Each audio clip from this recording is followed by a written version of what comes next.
Jonathan Wagan, he is told at one point that there's a downed friendly or foreign plane. No big deal. After a combination of driving and trekking, they encounter a clearing. There's an enormous egg-shaped, teardrop-shaped craft embedded in the cliff face. And there seemed to be a hatch open with an arm hanging out with 4 fingers. It was dripping this syrup-like, this liquid. It was everywhere. It was weird. It was a purplish green color. He feels like a being is communicating to him in his mind, telling him not to be scared, but also asking for help. They were not going to harm me. And that was basically that everything was going to be all right. Just help us get out of here. There's one common thread I found, and each of these 3 people had the same thing happen that they kind of answered independently. They're immediately intercepted by between 8 and 12 operators in all black, no insignia, no name tags, held at gunpoint. All 3 of these men, directly after their encounters, were given what they were told were anthrax vaccine boosters. Anthrax boosters. Yeah, so weird. You are one of the few people who puts names, dates, programs, acronyms to the actual UFO legacy program. You're famous for your acronyms. CONUS and OCONUS, outside CONUS, Continental United States Intelligence, Surveillance, Reconnaissance Platforms, ISR, OICI, and yes, FFRDC, federally funded research and development centers. Wow. Correct. You have somebody like Dick Cheney, maybe at the top. Yeah. And then you have these 6 different kind of high up intelligence organizations. And DOD stuff. And DOD stuff. Yeah. Okay, so you have DOD plus intelligence organizations. Yeah.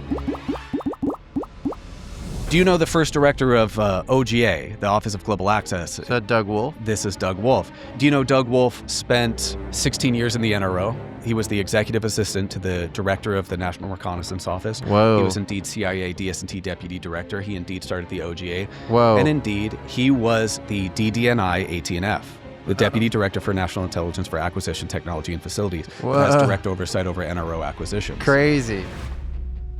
So obviously Bob Lazar, was briefed on Project Looking Glass. Yeah. Which is like the manipulation of timelines. You have Tim Taylor. He kind of thinks of himself as like a adjustment bureau timeline management person. This sphere was basically used to, I guess, coagulate time onto the Planck scale, looking at time as frames of Planck scale, and combined with the many worlds interpretation of quantum physics to view parallel timelines.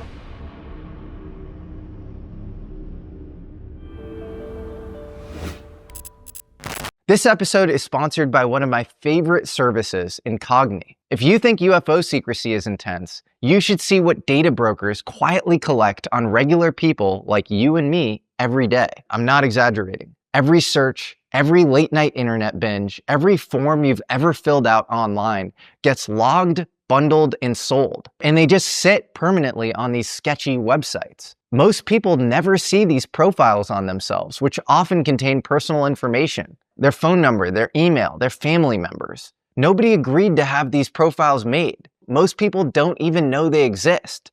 That's why I use Incogni. Incogni goes after these data brokers directly and forces your information to be deleted forever.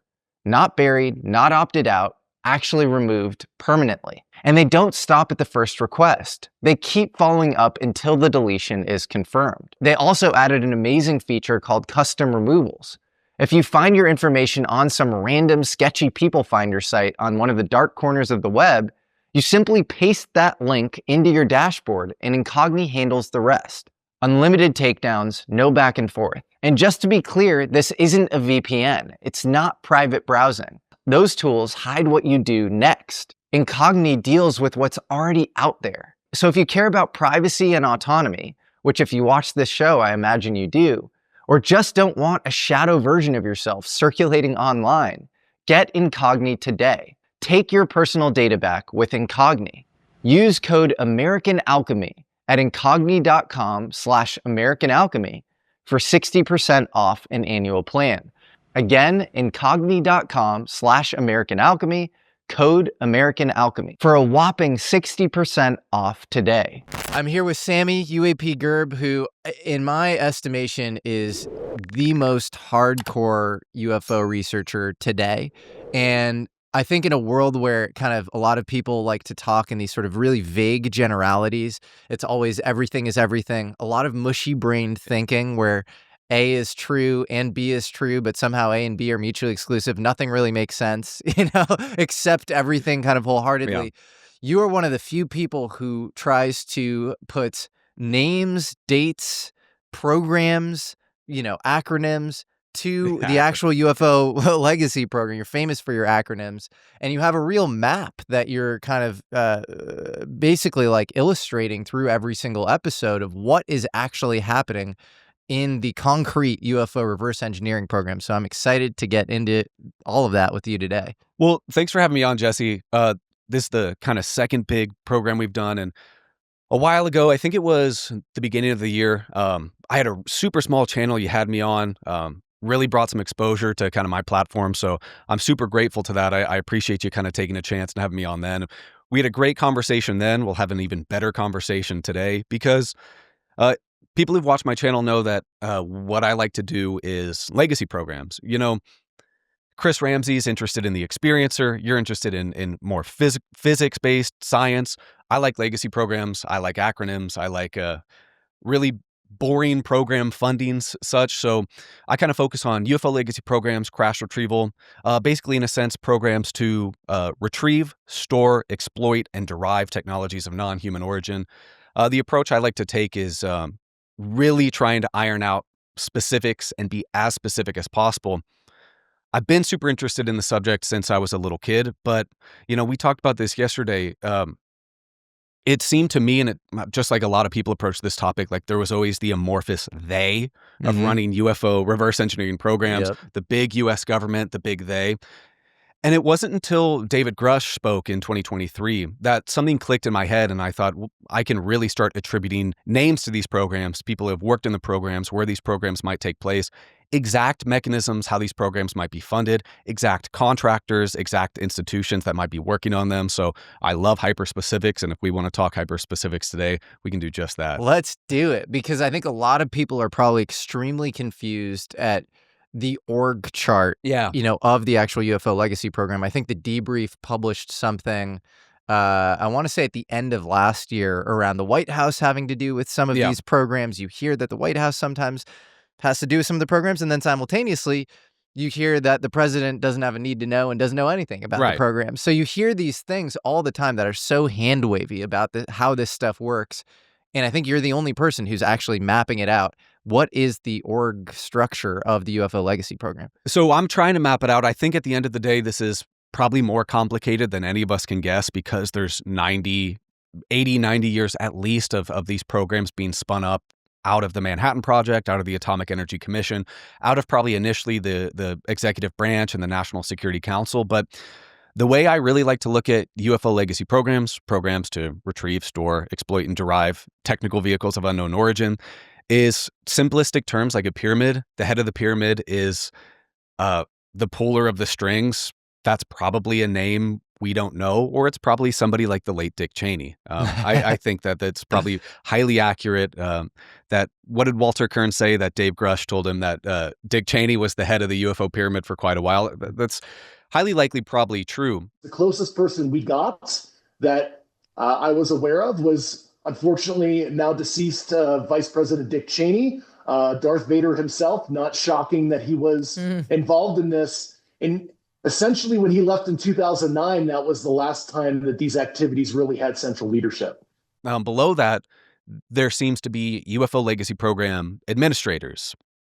These administrators likely seem to stem from the big six intelligence agencies, not big five: the National Security Agency, NSA, DIA, CIA, NRO, and NGA. There's not five, there's six. There's the NURO, the National Underwater Reconnaissance Office, which was established in 1969 and still has not been disclosed to this day. So directorates within those intelligence agencies, for example, the CIA's Directorate of Science and Technology seems to be a legacy program administrator. And then conversely, on the same side, other side of that coin, DOD agencies. This could be the Edwards 412 Test Wing. This could be Army Test and Evaluation Command. This could be the Office of Naval Intelligence, the Office of Naval Research. And so those seem to be the UFO legacy program administrators. Now, in most of discussion about legacy programs, and this is kind of perpetuated in most mainstream discussion of the topic, it's, okay, the United States government, DOD, and intelligence community, and then contractors, the Lockheed Martin, the Northrop Grummans, the Battelle Memorial Institutes, I think that's incorrect, and I think that's very incorrect. I think there's an intermediary step between that, and this is below the legacy program admins and above the defense industrial base contractors, the prime contractors. And that is, people who watch my channel will probably laugh at me saying this because I talk about it nonstop, but FFRDC, federally funded research and development centers. These are government-owned, contractor-operated institutions that are subject matter experts for all sorts of programs that the United States government, DOD, and IC can't handle themselves. So FFRDC's examples here would be the MITRE Corporation, numerous institutions run by Battelle Memorial Institute, Sandia, Lawrence Livermore, Oak Ridge, Department of Energy, National Nuclear Security Administration, National Labs. The reason why FFRDCs, I think, are higher on the totem pole, if so to speak, than contractors is because FFRDCs are inherently government-owned, contractor-operated. So these institutions can serve as subject matter experts for exotic technology programs, but elements of the Department of Defense or intelligence community can still maintain access control over materials, information, personnel, etc. So the FFRDC can serve as an R&D expert and subject matter expert and be a program admin for the defense industrial base contractors. So that's how the USG, United States government, and its elements of legacy programs can still retain control over these programs. People talk about, oh, the programs have run away in Lockheed Martin and Northrop Grumman. I don't think that's correct. People will say that these programs have no oversight. No, I think there's a very structured oversight to these programs. It's just not traditional oversight channels. And then at the bottom of this pyramid is the defense industrial base prime contractors, the Lockheed Martins, the Northrop Grummans, and what Northrop ate up, BDM, TRW, Teledyne Ryan, Raytheon, especially with the U.S. Army, and so forth. The mortar that holds this pyramid together would be the defense industrial base and funding mechanisms. This would be stuff like major range and test facility bases, or MRTFBs, which are basically large DoD ranges across the continental United States. I believe there are 26 such agencies. They're spread across the U.S. Army, U.S. Navy, U.S. Air Force, and Defense Agency. Examples here include the Nevada Test and Training Range, that houses Area 51, that houses allegedly S4, that houses the Tonopah Test Range, all sorts of weird little Sandia-run sites, the numbered areas. This includes the Utah Test and Training Range, the West Desert Test Center. Both of those are situated on Dugway Proving Ground. Edwards 412th Test Wing out of Edwards Air Force Base, China Lake, Patuxent River, and so forth. And funding mechanisms, I think the best way to look at this is what David Grush has spoken about. And this would essentially be misappropriation of funds, right? IRAD, Independent Research and Development, which is a very creative system that defense industrial base contractors can take upon projects that they consider to be in the interest of national security and build the DoD for it. This includes carryover funds, which basically budget left over at the end of a fiscal year that's not reported, that's then utilized by the agency. And we could talk about this more, but in 1994, 1995, the National Reconnaissance Office, the NRO, which runs America's spy satellites, IMINT and SIGINT primarily, that David Grush worked for, as well as the NGA, got busted in huge trouble. They underwent a Senate and GAO audit for enormous misappropriation of funds, specifically carryover funds back in 1994 and 1995, in the realm of $3.2 billion or so. And remember, the NRO was only declassified in 1992. This could also be overcharging of parts. There's a really interesting example of this back in the 80s and 90s of the Navy. It'd be things like ashtrays on military planes that were overcharged by thousands of dollars. Profit margins of like 60 to 80% on submarines. Socket wrenches for fighter jets priced like 15,000% over what they should be worth, and so forth. And then finally, if we're thinking about this pyramid as like the old Egyptian pyramids, the pyramids were once encased in limestone, right? To protect the pyramids from the elements and so forth. Well, that limestone casing for this UFO legacy program pyramid, this would be program protection strategies. This would be the DARPA Defense Advanced Research Project Agency Security and Intelligence Directorate, SID, which is responsible for program protection for some of the United States' most classified special access programs. DARPA said this is the boogeyman. This would also be Department of Energy Intelligence, Department of Energy Office of Intelligence and Counterintelligence, OICI, and yes, the DOE has its own intelligence agency. This would be black budget program structure like SAPs, Special Access Programs, USAPs, Unacknowledged Special Access Programs, or in the intelligence community, CAPS, Controlled Access Program, carve-out contracts with defense industrial prime contractors. Further examples of program protection strategy would be complex psyops, disinformation campaigns, National Security Council programs, Sean Kirkpatrick, Arrow, Rick Doty, stuff like that. So, and I think that took like 10 minutes, but in a super broad term, that is how I view the structure of legacy programs, a very complex pyramid. And again, it's probably far more complex than we can even begin to understand. But that is how I look and start to break down the structure of the programs. Well, I think a lot of people are probably thinking with complexity, you end up with leaks and you end up with like coordination issues. And I think that speaks to, and then my response to that with a lot of people is like, well, there have been a ton of leaks. Numerous. You have people like Stephen Greer, and in some ways, to me, you're like the cooler heir to Stephen Greer, where you're like a better place, I think, for a lot of these whistleblowers to go and get their stories out.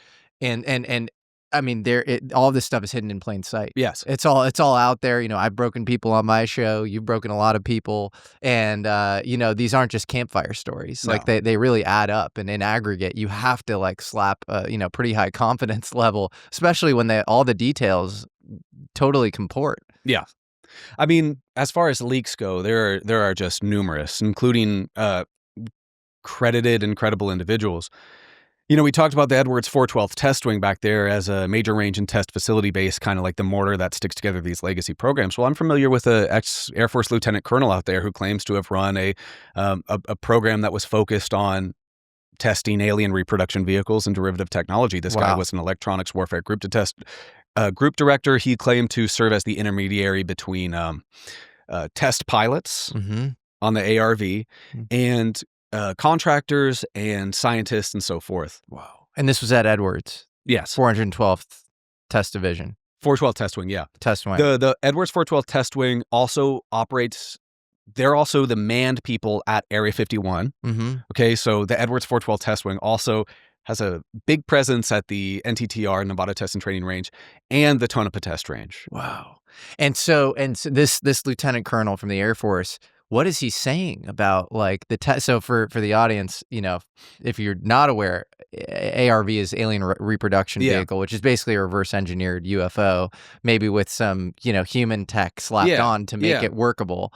And so what is he saying about these ARVs? How are they similar to the Mark McCandlish story, where it looks like human kind of older tech retrofitted on super advanced alien tech, or what is it? It seems like a more advanced platform. This guy has gone pretty quiet because I think he was threatened, like many people are in this topic, but his testimony mainly takes place between 1998, when the Nevada Test and Training Range was renamed from the 98th Range Wing, and about 2007, 2008. So these were many times triangular airframes, saucer-shaped airframes.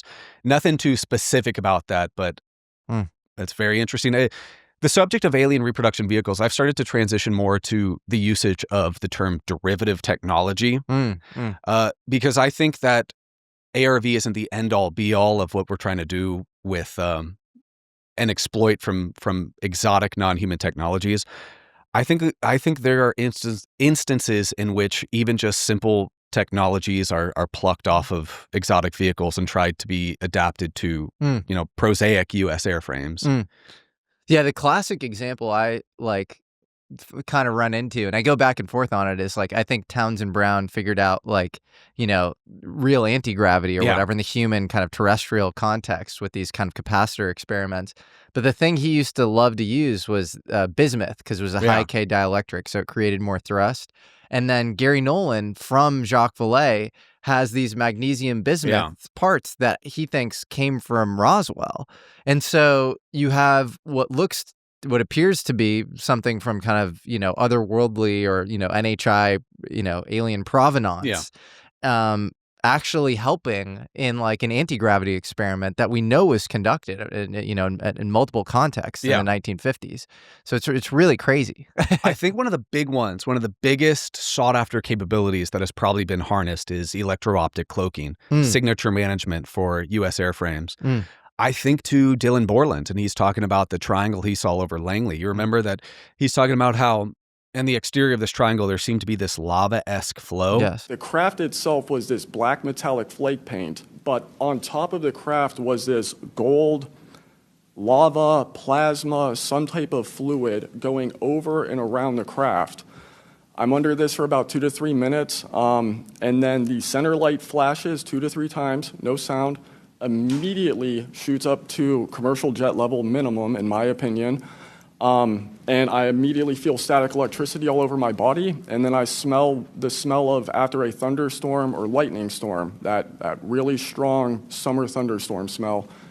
Gets up to flight level. I'm trying to get my phone reset, and I can only see the center light at this point. If I didn't actually see it take off, I would have thought it was a star. And it seemed like the triangle appeared around a light, almost like it was using signature management capabilities. Now, Dylan Borland, he said that I think he inferred he doesn't think the vehicle was human, but because of what he learned after having some exposure into legacy programs, I still maintain that the triangles are likely human airframes, at least most of them. And electro-optic cloaking is a very sought-after capability. There have been instances in the early 2000s in which specifically the Army was interested in adapting electro-optic cloaking to next-generation combat vehicle. Think of an M1 Abrams tank with a cloaking device on it. But that makes sense, right? What makes you think the electro-optic cloaking came from non-human technology? Witness testimony. Interesting. Witness testimony. But which witness testimony? He doesn't want to be okay. spoken about. Yeah, sure. Yeah, but like, can you speak high level to his? Yeah, very high level. Okay, somebody that I would trust with my life. Okay. But that makes sense, right? Like, what would be a sought after capability if some of these UFOs exhibit, some of the 5 or 6 observables, including low observability, and some of these employ electro-optic cloaking? That'd be a very sought-after capability. I mean, what could be more valuable than our aerial platforms or our intelligence, surveillance, reconnaissance platforms, ISR airframes that can literally go invisible and gather intelligence 100 feet away from a target over denied airspace? Well, what does this witness say? Anything that you can relay as far as how exactly, NHI derived? Oh, he doesn't know. Okay. There's vehicles that employed cloaking systems that there were facets of the Army that was trying to adapt this to U.S. vehicles. So that's kind of one of the reasons I started to use derivative technology. I love the Mark McCandless story, which I do believe that is a legitimate story of the Flux liner, and basically a copycat vehicle, basically the sports model that Bob talks about being basically an extraterrestrial vehicle we're trying to figure out and drive. So I like using the term derivative technology, because I don't think in every single case, every single facet of legacy program is specifically trying to create ARV or just create copycat vehicles. I think there are times where technologies are bridged or adapted to U.S. airframes. And you think there is a kind of Majestic 12 equivalent today? So the Majestic 12 is this, elite military intelligence scientific unit created, under Truman and Eisenhower. Do you think that exists today? And do you think, like you mentioned Dick Cheney, so Walter Kern is actually a buddy of mine, and also knows David Grush. And he came out and he was like, I expected the head of the UFO legacy program to be like a Templar in Europe or something. A Knight of Malta. A Knight of Malta, but in fact, or Rosicrucian, whatever. But in fact, it was just Dick Cheney, all along. So, like, do you think there's a Majestic 12? Do you think somebody like a Dick Cheney was in the modern day equivalent of the Majestic 12? Yeah, I think Dick Cheney absolutely was. I mean, he's passed now. I think he was the head of some facets of UFO programs for a while. As far as Majestic 12, it's so complicated with all the documents. I'm of the mind a group called Maj 12 did certainly exist. And then with the Majestic documents, I think there's some legitimate documents, some passage material documents, and then some obvious hoaxes. Yep. I'm particularly fond of the Eisenhower briefing document, the document that apparently briefed presidential incumbent Dwight D. Eisenhower upon the Majestic 12's creation. There's interesting details that line up with James V. Forrestal meeting with President Truman at the same time that the MJ-12 was allegedly set up. Same with Walter B. Smith being read into the MJ-12 after James Forrestal was thrown out of a naval hospital window. And apparently Walter B. Smith taking his replacement in MAJ-12 and actual meetings with Truman on that exact date, as well as the Interplanetary Phenomenon Unit documents that were, I think, released in 1994, 1995 to Tim Cooper from a pseudonym, Thomas Cantwell. Yep. Those are interesting. The IPU Docs specifically, the IPU was kind of discovered through FOIA requests in 1986, 1987 by researchers such as William Steinman.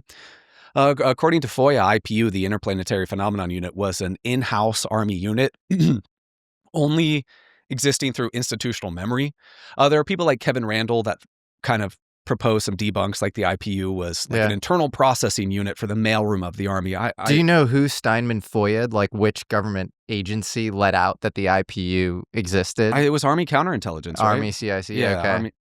I mean, that's pretty interesting. Right. They're saying this thing exists, but it only exists in institutional memory. All the records were wiped. Because apparently this was held under like a J2 or something at the time. Interesting. What's interesting, I kind of recently went through the IPU docs, specifically related to Sandia, because we should and can talk specifically probably about what institutions, what people, what places are probably engaged in the programs. But the IPU doc, the field report or the IPU report, it stated like July 1947, and this basically details allegedly how the Roswell Retrieval Incident went down. And the document talks about a special engineering detachment, a SED, S-E-D, which was like a Manhattan Project engineering detachment and stuff, being sent out to the Roswell wreckage, led by one Colonel Hausbrook of the Armed Forces Special Weapons Project, AFSWP, basically to attend to the wreckage and so forth. The AFSWP is very interesting. It was started one half by James Forrestal and by another individual. The AFSWP has gone through a series of evolutions and today is known as the Defense Threat Reduction Agency, or DTRA. DTRA is what Dylan Borland had just said on the Weaponized podcast, housed old Atomic Energy Commission records that stated that UFOs were of extraterrestrial origin.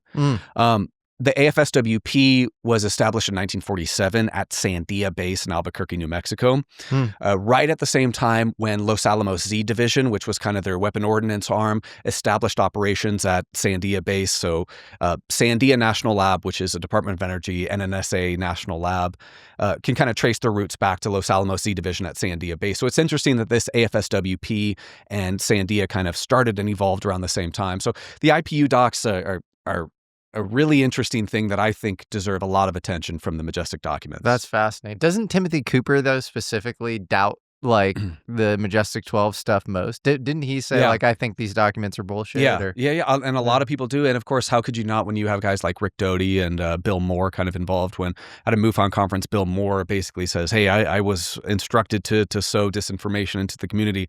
That's why, like, if you're going to talk about the Majestic documents, it can never be, hey, this is evidence or kind of verification for a claim I'm exploring or something.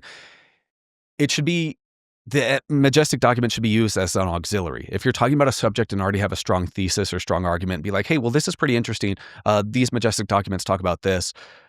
But you can't rely on it too heavy because who knows, there's probably a lot of passive material like the Psalm 101 that Tim Phillips and Arrow have been using behind the scenes to talk about. You know that? No, I didn't. Tim Phillips went on the Event Horizon podcast and talked about that Arrow found. Tell the audience who Tim Phillips is. Oh, Tim Phillips is the very disgraced ex-deputy director of Arrow. After Sean Kirkpatrick turned coat and ran to Oak Ridge National Laboratories, ORNL, which is another DOE and NSA national laboratory, which weirdly deleted his job posting. Tim Phillips took over at Arrow, started immediately lashing out to Dave Grush on LinkedIn. Do you remember that? And then he was let go from Arrow for being a bit of a wild card, but he started doing podcast rounds similar to what Sean Kirkpatrick did and would tell specifically like the Event Horizon podcast during his tenure at Arrow. They found like this manual which talks about like packaging and unpackaging debris and craft and bodies from an extraterrestrial vehicle crash, and how this thing was like chock full of diagrams and all this stuff. And then he would kind of change his story, whether he was on air or off air, details of this document. Of course, this is the Psalm 101. And off air to various people, Sean Kirkpatrick made similar comments about the document. So it's weird that Arrow specifically is pushing that. Yeah, it is weird. But you find all these sort of crazy connections with Kirkpatrick and his past and the DOE. Oh my goodness. It's just kind of crazy. Okay, so I want to rehash this for the audience because Sure. we just threw out a lot of names and acronyms. Yeah. So you have somebody like Dick Cheney, maybe at the top. Yeah. And then you have these 6 different kind of high up intelligence organizations. And DOD stuff. And DOD stuff. Yeah. Okay. So you have DOD plus intelligence organizations. Yeah. And then below that, you have the FFRDCs. And then below that, you have the contractors. Defense Industrial Base. And so it's like when Jake Barber comes out and he says, I'm the fingertips or whatever, like it's because he's working at, he says, you could pick your 2. And I think Danny Sheehan accused him of being at Northrop. So maybe we could go with whatever Sheehan says. I don't know. I'm surprised he said that. Yeah. Can you say anything about the companies that you worked for in the context of these UFO crash retrievals? Look, man, if you took 2 guesses, you'd get both of them right on the first try. There you go. Okay. But like Barber is doing kind of the just tip of the spear, job, and he's not given the full context. And then the FFRDCs have a little bit more context, some insulation as far as federal funding. And then above that's the intelligence organizations. And then above that, you have like what cabinet level people like Dick Cheney? Like, do you have a sense of like who the equivalent of Dick Cheney is now? I don't know, but if I had to guess, it'd be somebody with a naval background and an intelligence community background. Interesting. It seems like naval programs have been tip of the spear for a long time and deal with a lot of really sensitive stuff because they also deal with the subject of USO. Yep. And that sort of transmedial capability to travel underwater undetected and their hidden intelligence agency, the Neuro, seems very high priority. So I would imagine this is somebody with a joint naval and intelligence community background. Makes sense. Yeah, Harold Malmgren kept emphasizing that the Office of Naval Intelligence knew way more than meets the eye. Test details are controlled by naval intelligence. It's the oldest intelligence agency in the U.S. in the 1890s. And if that was like, at his time, 60s and 70s, you would think that there would be this through line between then and now. You obviously have, rumors of Bobby Ray Inman, being sort of involved, with this stuff as well. And so, maybe he would be somebody at the Cheney level. Do you anticipate that any of the recovered vehicles would ever become available for technological research outside of the military circles? Again, I honestly don't know. 10 years ago, the answer would have been no. Yeah. Whether as time has evolved, they're beginning to become more open on it, is a possibility. Let's actually go through a couple of those, like below Cheney, kind of at the tip of the spear for the administrator level. Yeah. I think a lot of individuals who have spearheaded or are spearheading or have high level exposure to UFO legacy programs have extensive backgrounds in the NRO. So I have a couple documents here. Maybe we can go through a couple of these. Let's do it. These are just kind of people that I'd love to talk about. Cool. So for the NRO, you have maybe we could start with Bobby Ray Inman, right? Yeah. Bobby Ray Inman, when he spoke to Bob Eschler in 1989, 1988, he referred NASA mission specialist Bob Eschler to Sumner Shapiro, director of naval intelligence, as well as R. Everett or R. Evans Heinemann. His naming convention's a little weird. Heinemann was the NRO Program B director from 1982 to 1989. NRO Program B was essentially a consolidation of reconnaissance activities between the NRO and CIA's Directorate of Science and Technology. And the ground element of NRO Program B was established at Pine Gap, Australia. I know Pine Gap is super spooky, but they call it Australia's Area 51. Right, right. And Bobby Ray Inman basically said, hey, to Eschler, if you want to know about crash retrieval programs and recovered technical vehicles, go talk to Heinemann. Other interesting people with high-level connections to the NRO include Donald Kerr.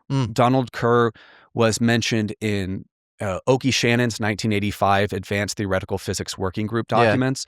This was a physics group held at BDM International in 1985 at their McLean facility.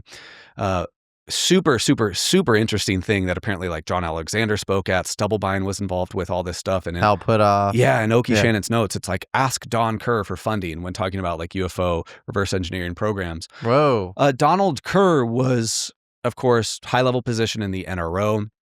He was director of EG&G. He was director of Los Alamos, director of SAIC, and deputy director of the CIA's Directorate of Science and Technology.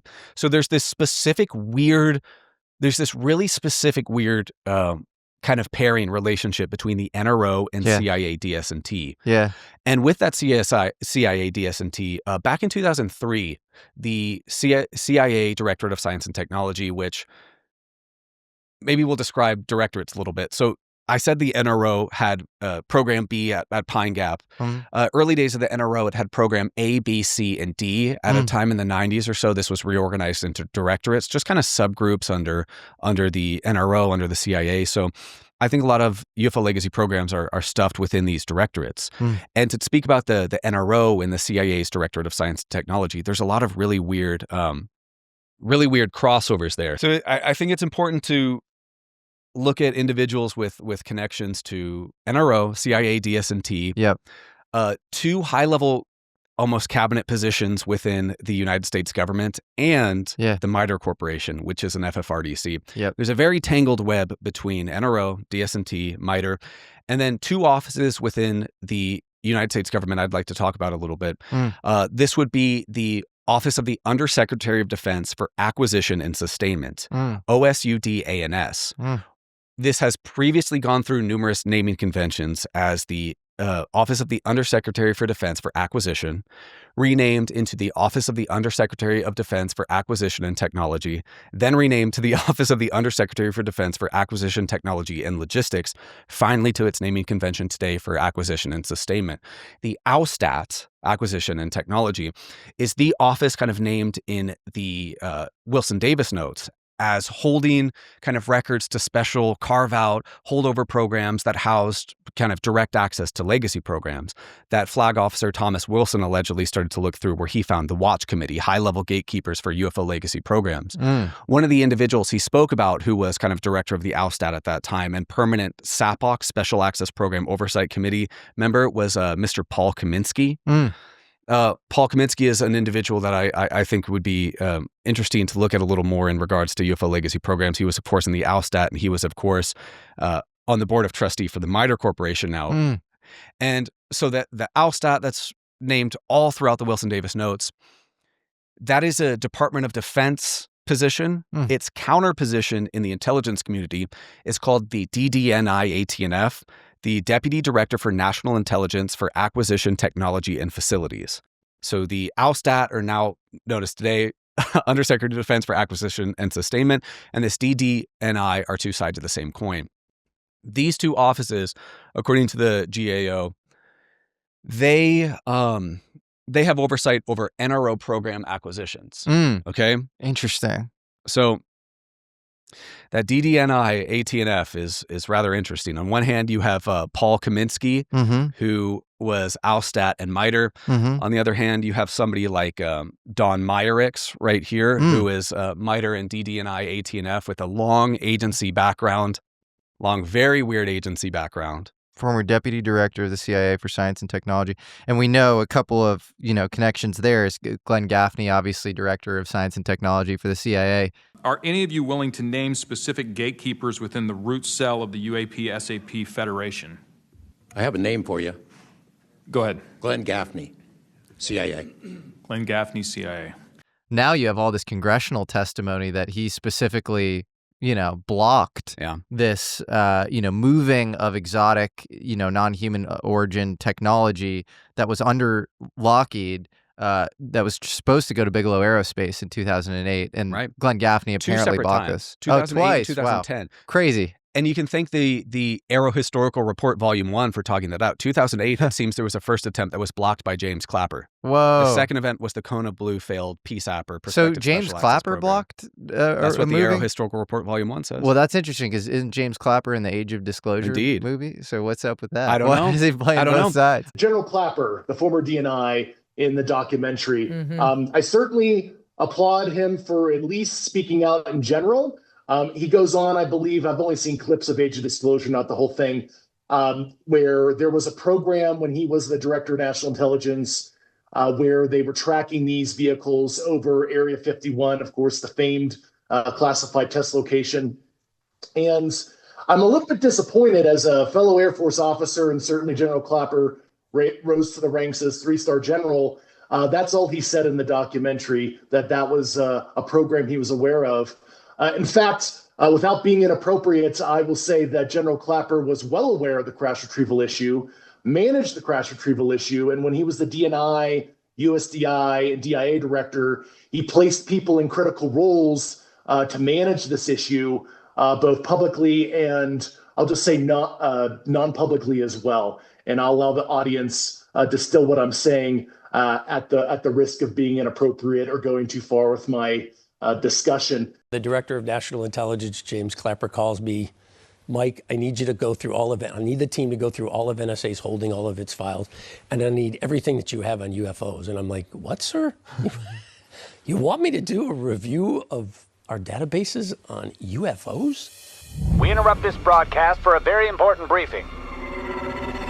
You've been selected purely at random and definitely not monitored to attend a routine informational briefing regarding odd happenings across the globe. There's absolutely nothing unusual about this. That's right. It's probably nothing. Agents Ramsey and Michaels will embark on a perfectly ordinary North American tour to discuss strange sightings, testimonies, and evidence that will force the government to say, it's probably nothing.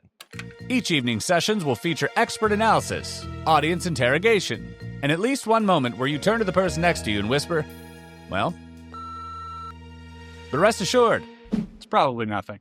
Should you experience confusion, excitement, or sudden clarity during the show, do not worry. It's probably nothing. Whether you're a believer, a skeptic, or simply dating one, your attendance is highly encouraged and statistically safe. So if you're in Austin, Texas, or in Montreal, Canada, go to itsprobablynothing.com to secure your seats today. And remember, crash saucers, mysterious abductions, nuclear flyovers, it's probably nothing.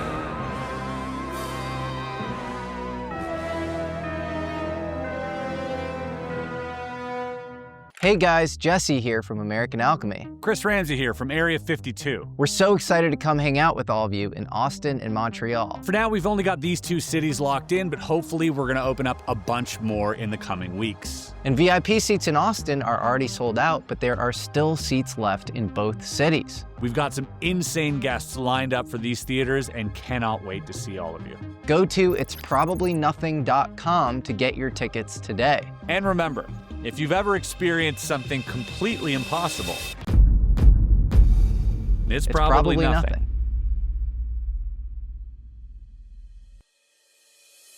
You see, the CIA DS&T, according to Kona Blue, has had direct involvement in blocking UFO legacy programs. Recall the excellent reporting of Christopher Sharp, a UK journalist. Yes. He broke a great story about the CIA's Office of Global Access, which was created under the DS&T in the year 2003. That is basically tasked with foreign UFO crash retrievals. This is a logistics agency. This is a combat support agency. So, you know, let's just say in Honduras, an egg-shaped craft goes down. The CIA OGA would be responsible for getting, JSOC Tier 1 adjacent assets and probably the Department of Energy Nuclear Emergency Support Team and other assets down to retrieve the craft. Do you know the first director of OGA, the Office of Global Access? Is that Doug Wolf? This is Doug Wolf. Do you know Doug Wolf additionally spent 16 years in the NRO? He was the executive assistant to the director of the National Reconnaissance Office. Whoa. He was indeed CIA DS&T deputy director. He indeed started the OGA. Whoa. And indeed, he was the DDNI ATNF, the deputy director for National Intelligence for Acquisition, Technology, and Facilities. Who has direct oversight over NRO acquisitions. Crazy. There's a ton of people like that. There's an individual named Mark Moynihan. If you find him on LinkedIn, he's total spook of spooks. This guy, DDNI, ATNF. This guy, CIA, OGA, CIA, DS&T, NRO. So there seems to be this really interesting relationship with people who have been labeled as UFO Legacy Program gatekeepers. And one of those gatekeeping offices, the DS&T and the NRO. It seems like this revolving door old boys club where you go from the DS&T of the CIA to MITRE Corporation or some other federally funded research and development. You go to RAND or whatever. Well, or you go to the NRO or I can't stress this enough about the importance of MITRE. The DOE national labs, Sandia, Oak Ridge, Lawrence Livermore, Los Alamos, those are critical. But the importance of MITRE is the most overlooked entity in all of this subject. Why do you think that is? Because they deal with naval programs. Interesting. Subject of USO. And what's their role with respect to the Navy? Is it like tech protection, or is it probably everything? UFO related stuff, or INDUSEC, industrial security, to SAP management, to monitoring large craft under the water, to material exploitation, to briefing oversight channels that exist. To doing all sorts of stuff. The MITRE pipeline of people who have worked for MITRE, as you can see, Paul Kaminsky, Don Meyerix, Donald Kerr, numerous people who have allegedly been associated with UFO legacy programs end up at MITRE. Well, it's funny. I know them in the context of like holding these anti-gravity conferences. Yeah. And like, I think Ning Li spoke at one in the early 2000s. Yeah. She was this famous Chinese-American, anti-gravity researcher at University of Alabama, Huntsville.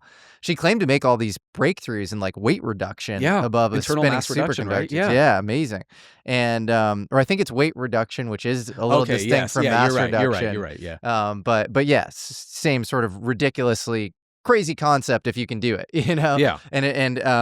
And she's saying all this stuff about gravitons and, sort of these, alternating current rotating superconductors. And she's saying she wants to create free energy for the world. She's citing Hal Puthoff and talking about electrically polarizable vacuums and stuff. And then she gets a contract, I believe, with the Army. She gets a security clearance.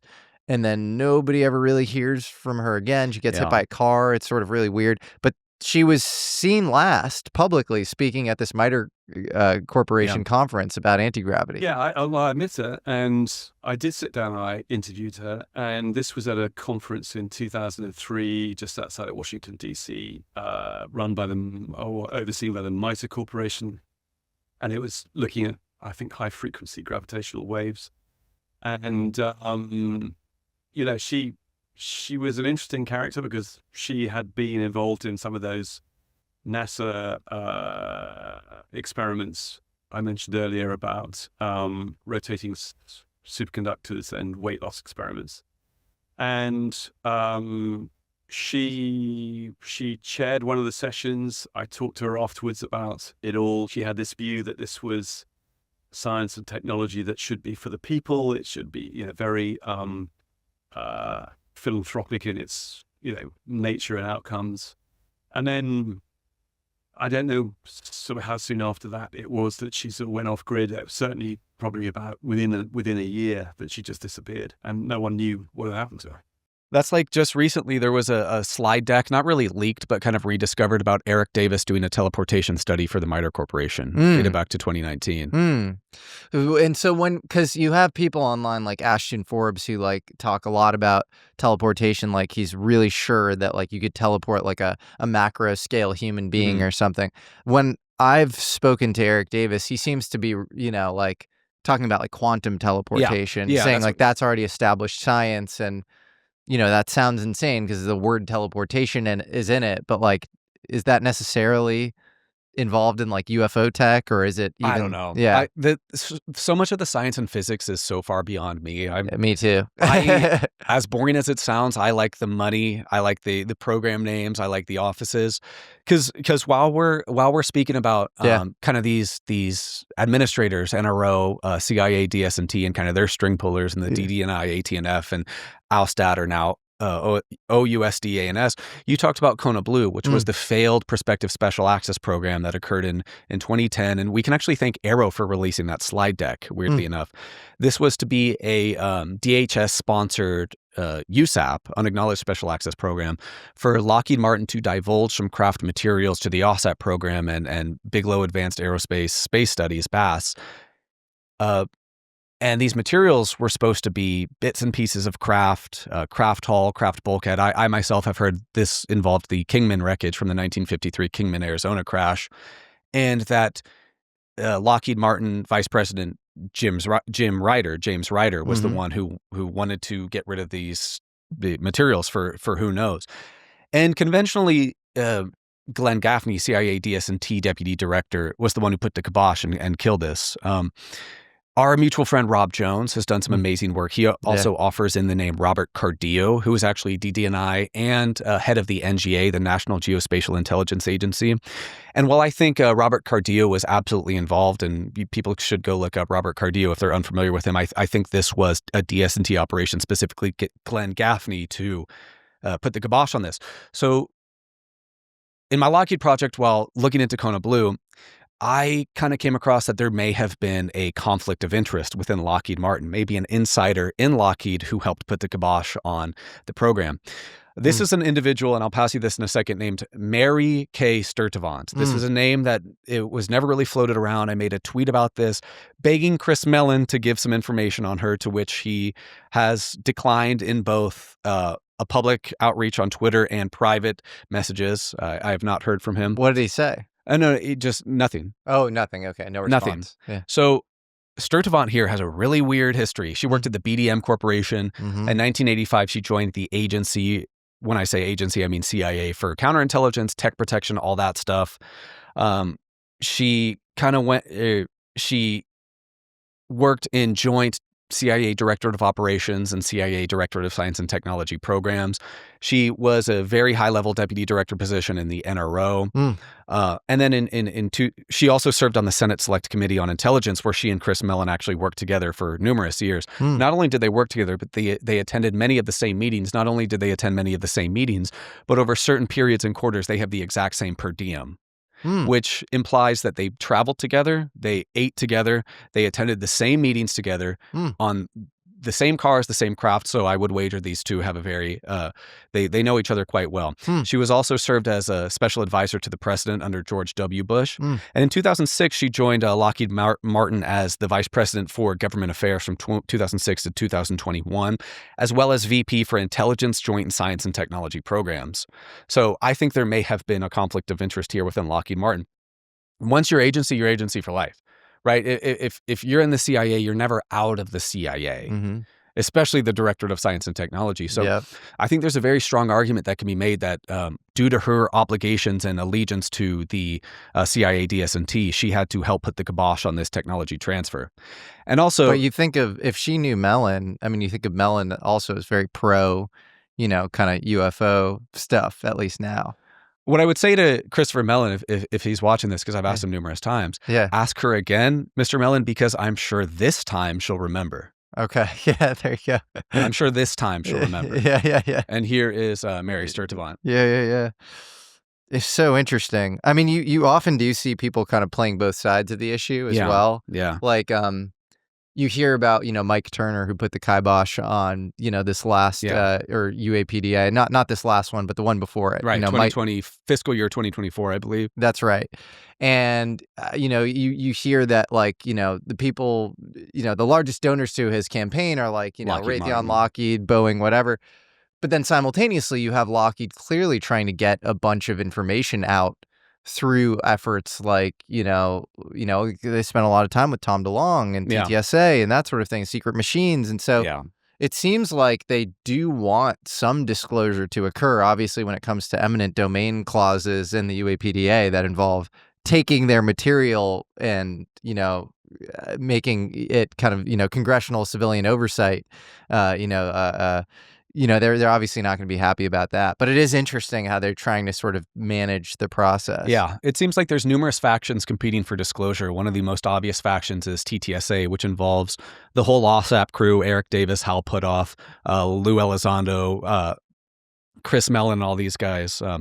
Their carefully managed disclosure seems to be about the revelations of the existence of non-human intelligence and technical vehicles, and that there's programs to recover these, but no discussion of derivation of technologies, possibly for national security concerns or whatever they want to say. And they really like to pose the whole NHI or super national security threat narrative. The whole TTSA saga is very weird. It seems like in 2011, Tom DeLonge was plucked. This could have been an old BASS, Bigelow Advanced Aerospace Space Studies project. they had some of their documents under OSAP kind of not leaked, but discovered. And there was discussion of a project forum within those, which was to basically in California take, celebrities, media personalities, popular people to start talking about the UFO subject. And I think that likely Tom DeLonge and TTSA was a holdover project forum spearheaded by Lou Elizondo under direction of something like the National Security Council to bring forth limited disclosures. TTSA is wacky when you look at it. Tom DeLonge had numerous high-level advisors, whether it was somebody like Lou Elizondo, a whole history in counterintelligence, guys like Steve Justice from Lockheed Martin, high-level Air Force generals. And these guys were saying, hey, all of these technologies are locked up in black budgets, but we don't really know how to do it, but we're going to try and make our own, like light craft. We're going to try and make our own ARVs and all that. So it just seems almost like a bastardization of what legacy programs had doing, like like all these guys, Steve Justice, who had worked in programs or been exposed to them, had amnesia, and they had to kind of start all over again in the public sector. There were clearly guys involved in that who had ulterior motives, and then I think some people don't give Tom DeLonge enough credit for modern disclosure. Oh my goodness, because so many people just wouldn't even be into the subject, I think, if it weren't for a lot of what he got out. And I do think he, on his own, organically made a ton of connections, poked the bear a lot to the effect of a lot of these guys coming out to him. And he kind of, I think, put a lot of this stuff together. And so, maybe there are, ulterior motives with some of the people involved. But not Tom. I don't think Tom had ulterior motive. I think he had very genuine, He was a trailblazer. Yeah, I think so. Stuff. Yeah. I also think a strong argument can be made. He was exposed to some pretty radical stuff, whether this was authorized or unauthorized disclosures. If you look at his appearance on Joe Rogan back in 2017, October of 2017, this was like the radical time that he came out and talked about TTSA. There's something that really caught my eye there, and I think a strong argument can be made. Tom DeLonge was exposed to elements of Immaculate Constellation. Yeah. Oh, interesting. We know Immaculate Constellation as the USAP Matthew Brown was exposed to. That began in 2017. That utilized U.S. Intelligence platforms, overhead platforms, implying NRO with spy satellites and overhead collection platforms, probably NGA, and numerous various intelligence gathering systems to monitor both non-human craft and alien reproduction vehicles. There are plenty of interesting cases, including slowly rotating triangles over Indo-PACOM, Indo-Pacific Command within Matthew Brown's Immaculate Constellation document, saucer-shaped craft seemingly using cloud coverage as cover and all that. So, but the connection I'm trying to make and why I think a strong argument Tom DeLonge was exposed to Immaculate Constellation in 2017, the year IMCON began, is if you listen closely to that Joe Rogan interview, Tom DeLonge talks about episodic visits of craft. He says that his high-level sources in the NRO specifically told him that scientists and eggheads had figured out ways to basically pre-predict when and where craft would appear, and thus satellites and imagery intelligence platforms would capture these quote-unquote episodic visits. Whoa. His connections to the NRO. Whilst he was at TTSA, Lou Elizondo was liaison to the NRO. He was liaison to the NRO. Whoa! I don't think a lot of people know that. No, that's not public knowledge. But yeah, he was liaison to the NRO. How'd you figure that out? Curriculum, CV. Okay. CV. Okay. Liaison to the NRO. And if you look at the Immaculate Constellation documents, numerous sightings talk about how the sensor collection platform seemingly had foreknowledge of the event, almost like the system was put in place to collect data on the appearance of the UFO or ARV, but the system knew it was going to be there. It had foreknowledge. It could track the erratically moving tic tac or the saucer. So I think there's a connection there with those episodic visits and the foreknowledge of craft sighting in the Immaculate Constellation documents. The timelines add up too. I think that's something that worthy to be explored. If you ask Luis Elizondo if he was read into Immaculate Constellation, of course, it's a USAP, so he'll have to deny that. But I think there's some interesting questions there that could be explored. It's so fascinating. I think the more you read books like Secret Machines or look at a lot of Tom DeLonge's, old interviews and stuff, you're like, I'll often I'll catalog some of these things and I'll be like, well, I'm not so sure. And then I'll do my own open source research and I'll run into something and I'm like, damn, he was right about that too. like he talks about, I think, the Maynard Consortium and secret machines. Yeah, based on the Jason Committee. The Jason Committee, or it was like, I think it was like this international corporate board that oversaw the UFO issue. And it's either the Jason Committee, I think of more in the context of like tech protection via the U.S., like our, kind of most sensitive weaponry.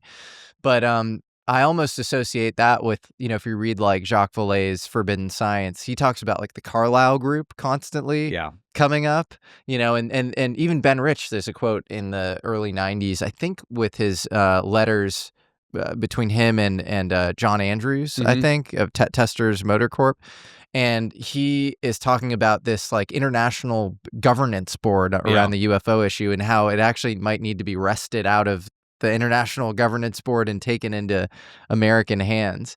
And so, you have a lot of things like that where you're like, it seems like Tom actually had a lot of great info. Yeah, and that's such a great point, because it seems like, whether it's a Five Eyes retrieval program or, tech protection stuff like the Jason Committee, which was founded out of MITRE, by the way. Interesting. Yeah. I didn't know that. Yeah. Cool. So that's why start looking at MITRE. Also, like as a side note, when was MITRE and a lot of these FFRDC started, like the Aerospace Corporation, 1959, 1960. That's exactly when Colonel Philip J. Corso of the Army's, not Air Force's, Foreign Technology Division says that technologies were being seeded into basically U.S. defense contractors to try to adapt to improve U.S. military might. Connection there? Probably. Yeah. And you have, I interviewed Harold Malmgren, as you know, and he was at a federally funded research and development center. IDA. And, he said point blank before, somebody wrote this like blog post kind of takedown of him. He said, my work at the IDA was actually a cover for what I was doing for the National Security Council and the president. And so it was clear even back then that like you had this kind of old boys club the kind of wild, wild west cowboy intelligence agencies, and FFRDCs were used as a front kind of often because his mentor at the IDA was Richard Bissell. Yep. Richard Bissell not only was deputy director of plans for the CIA later, founded Area 51, basically to test the U-2 spy plane, but then also, you mentioned this to me last night, I had forgotten, founded the NRO. Yeah. He was one of the co-founders. He was one of the co-directors because, just like we talked about with the NRO and CIA DS&T, the NRO is unique because it exists as a joint DoD-IC agency, and upon its creation in 1961, after a shoot down of a U-2 spy plane over denied airspace in the Soviet Union, the NRO had co-directors, one from the DoD, one from the IC. Yep. And it's weird that the CIA seems to have a little tug of war over any lately founded U.S. intelligence agency. Same thing with the NRO, founded in 1969. Up until 1972, there was a huge tug of war between the Navy and CIA, specifically the DS&T, over who controls the NRO.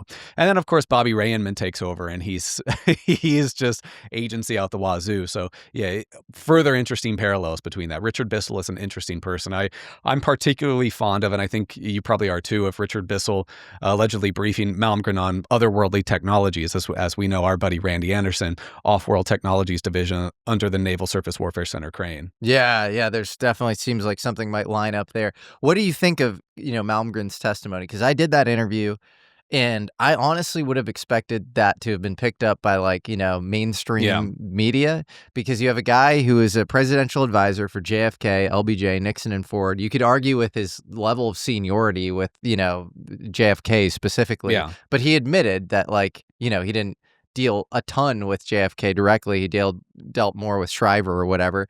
And then you can't really argue with his, connections with the other presidents. I think he rose in seniority, as time went on. Yeah. Clearly was connected at the highest levels of government. To me, and I've met a lot of I think pretty impressive people, just pattern matched to somebody who had a map of the world in his head, was a total kind of Kissinger type, maybe without the bad vibes that Kissinger had, the desire to create destruction and manipulate. I think in some ways he was kind of like the opposite of Kissinger, and he was actually, likely, I think, I think he was CIA. Yeah. And I think he was likely actually appointed to kind of restrain Kissinger in many ways. Like he was tagged with reining in Kissinger, who was seen as this kind of rogue guy. So what do you think of his testimony? Because there's some people I think that's kind of this coordinated job, but some people have come out and attacked him since since that interview? I think Malmgren was likely CIA, and his position at the IDA was a knock or non-official cover, which is a very common thing for agency stuff. Yeah.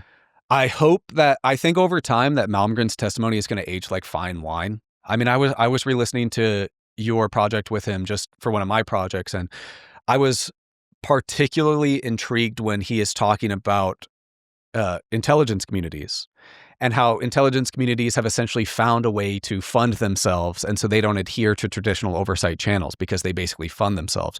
This comports exactly with what I think about institutions like the NRO or other intelligence agencies and UFO legacy programs. 1994, 1995, they can use carryover funds basically to do whatever the heck they want.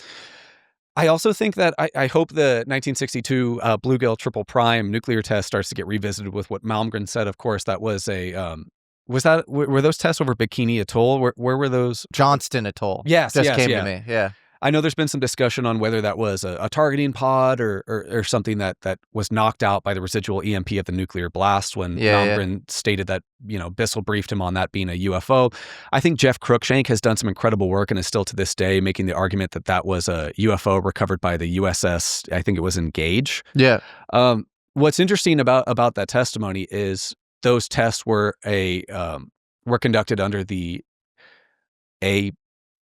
evolution agency of the AFSWP, the Armed Forces Special Weapons Project, which eventually became DTRA. I can't remember the agency specifically. AFSWP went through like 8 or 9 iterations before it became DTRA. Sorry, not 8 or 9. That's an exaggeration, like 4 or 5. Yeah. But that agency did the testing? Really? Yeah, and Sandia supplied like the specific rocket payload for that testing and such.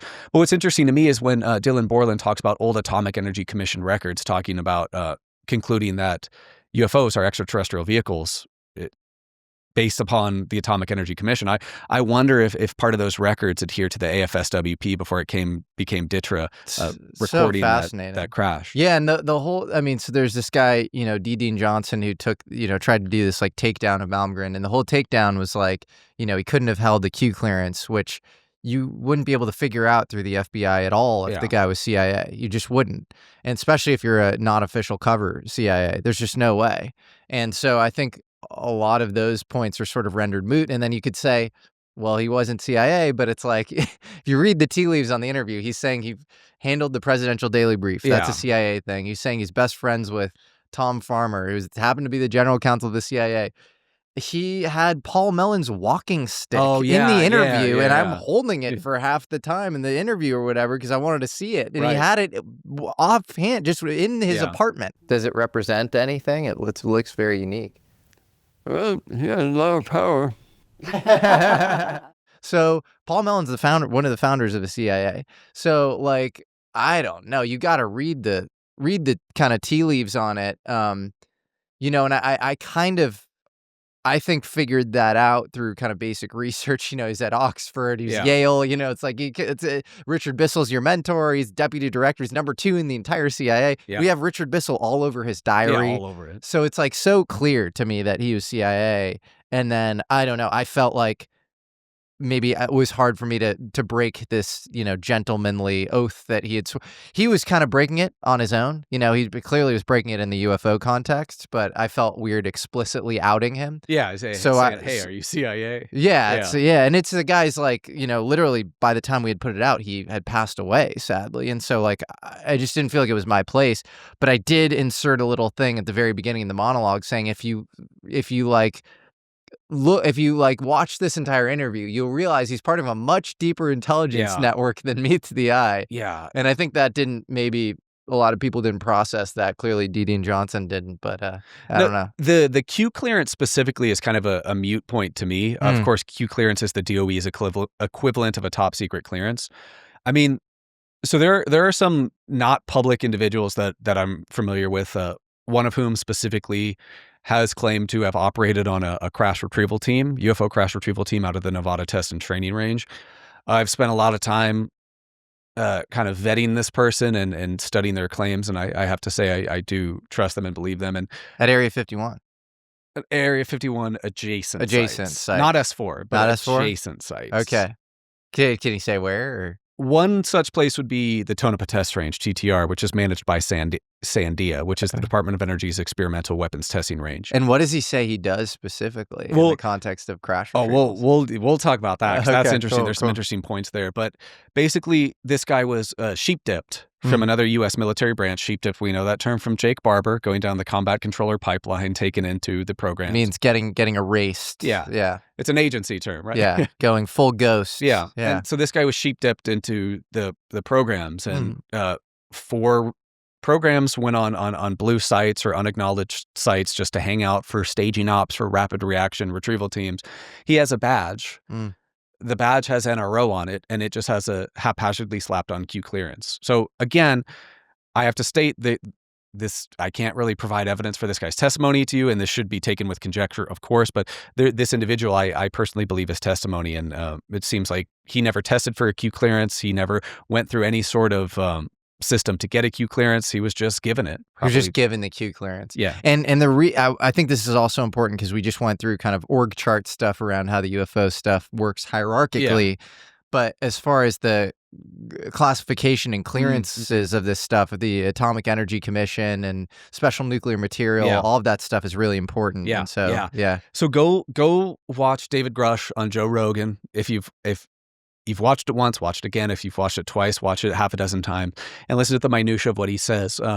Specifically, legacy programs starting with the same secrecy mechanisms as the Manhattan Project and the 1954 Atomic Energy Agreement, birthing a lot of the secrecy behind UFO legacy program classification and controls. From that, we can take that the Department of Energy and its precursor agency, the Atomic Energy Commission, they hold a lot of the classification systems that govern UFO legacy programs and secrecy and who gets read into the bigot list and the USAPs and how the programs are delegated and where they're housed and so forth.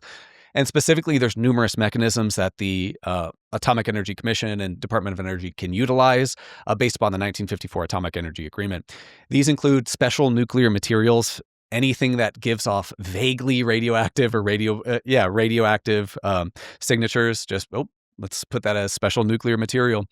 Transclassified foreign nuclear information, which that's famously outlined in the UAPDA for 3 years in a row, specifically named TFNI, transclassified foreign nuclear information, and FII, foreign intelligence information. Now, what's interesting about foreign intelligence information is there's a caveat to it that I think really enforces my theory.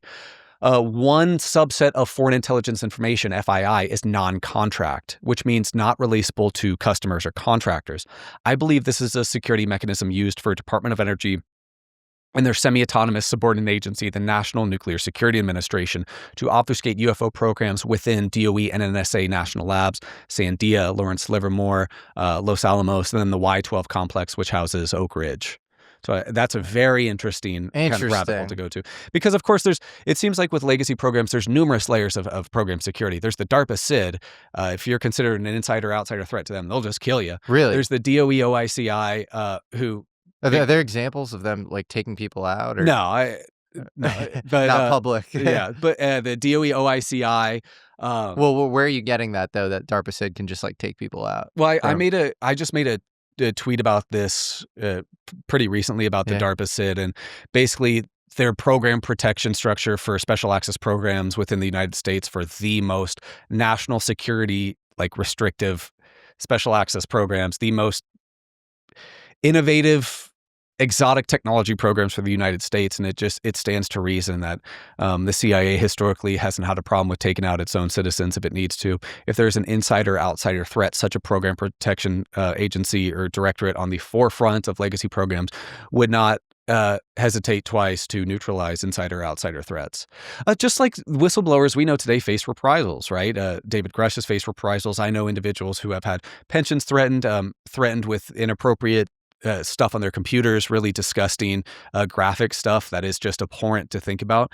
And so it just stands to reason if somebody is a direct threat to a program protection structure that they might be taken out. Yeah, I sometimes wonder if there's some biological, like if you want like a full clamp down control on like people who are part of a program, are there chips you're embedding? Are you giving them shots where you can kind of switch them off later in life? Are there things like that? I mean, it's horrible to think about, but do you think some of that stuff is going on? There's one common thread I found, and each of these 3 people had the same thing happen that they kind of answered independently.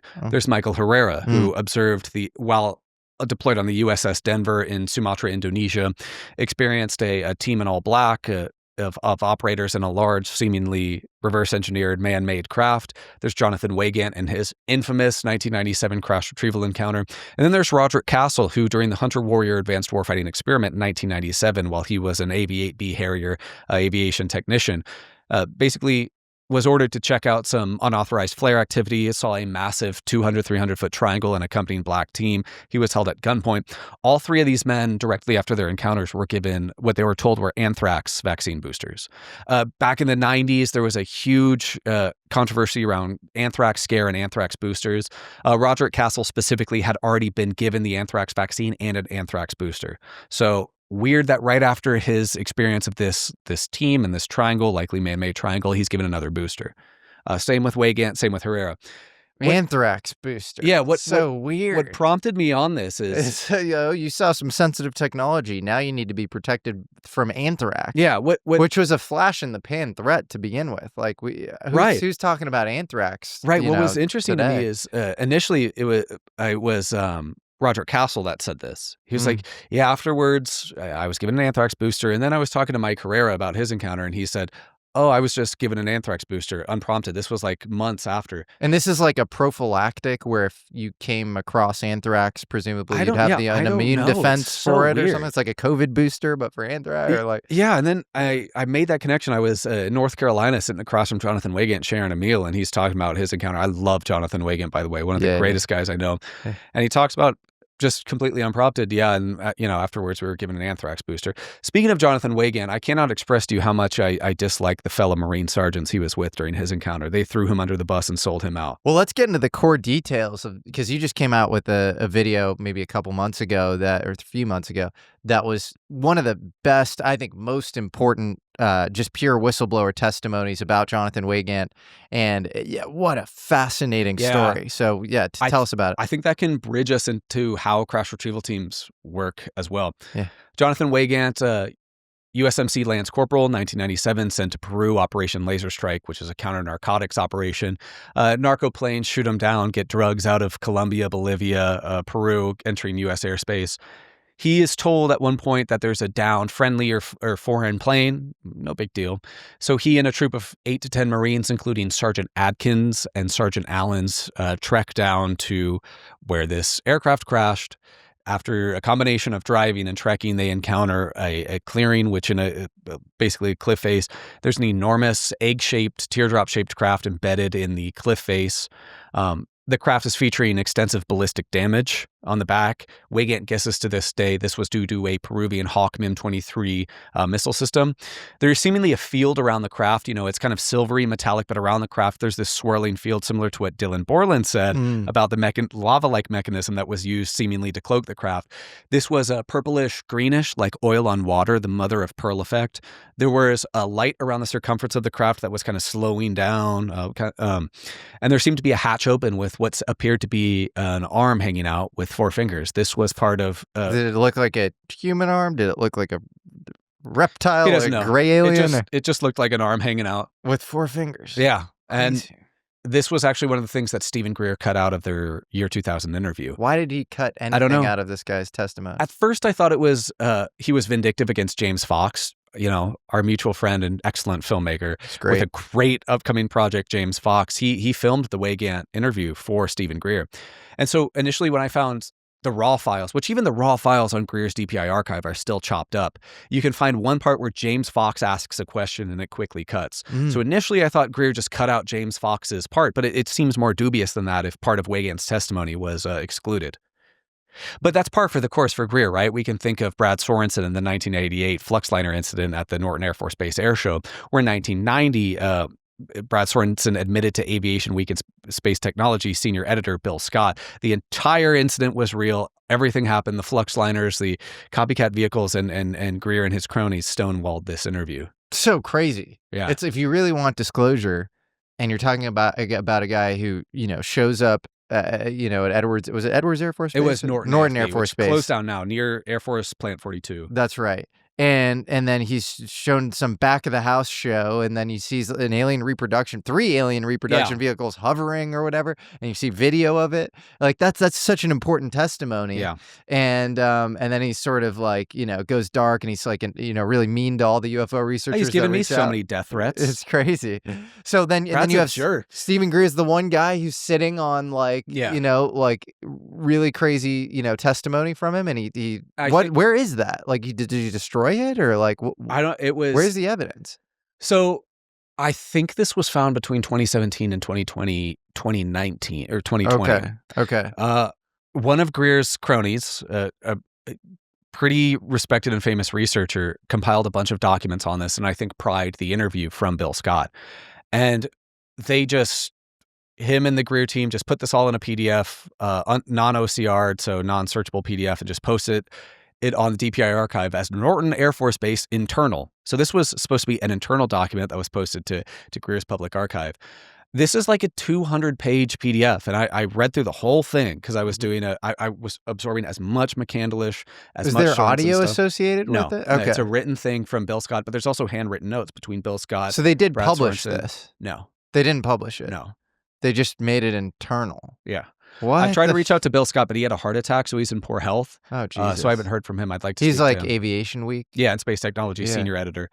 And of course, I've tried to kind of run a bit of a gambit with Brad, saying, "Hey, I've seen this interview. I know you've seen it. I just get more death threats." But but the circling back to Wagan, because I think that's so productive in how we can talk about crash retrieval teams. But it just seems like every now and then Greer weirdly obfuscates some data, including critical testimony. I mean, the biologics being present at Jonathan Wagan's retrieval encounter is critical because as he gets close to the craft, as it's dripping this clear, viscous, syrupy-like liquid, he feels like a being is communicating to him in his mind, telling him not to be scared, but also asking for help, which I can't imagine the type of PTSD that would give a man.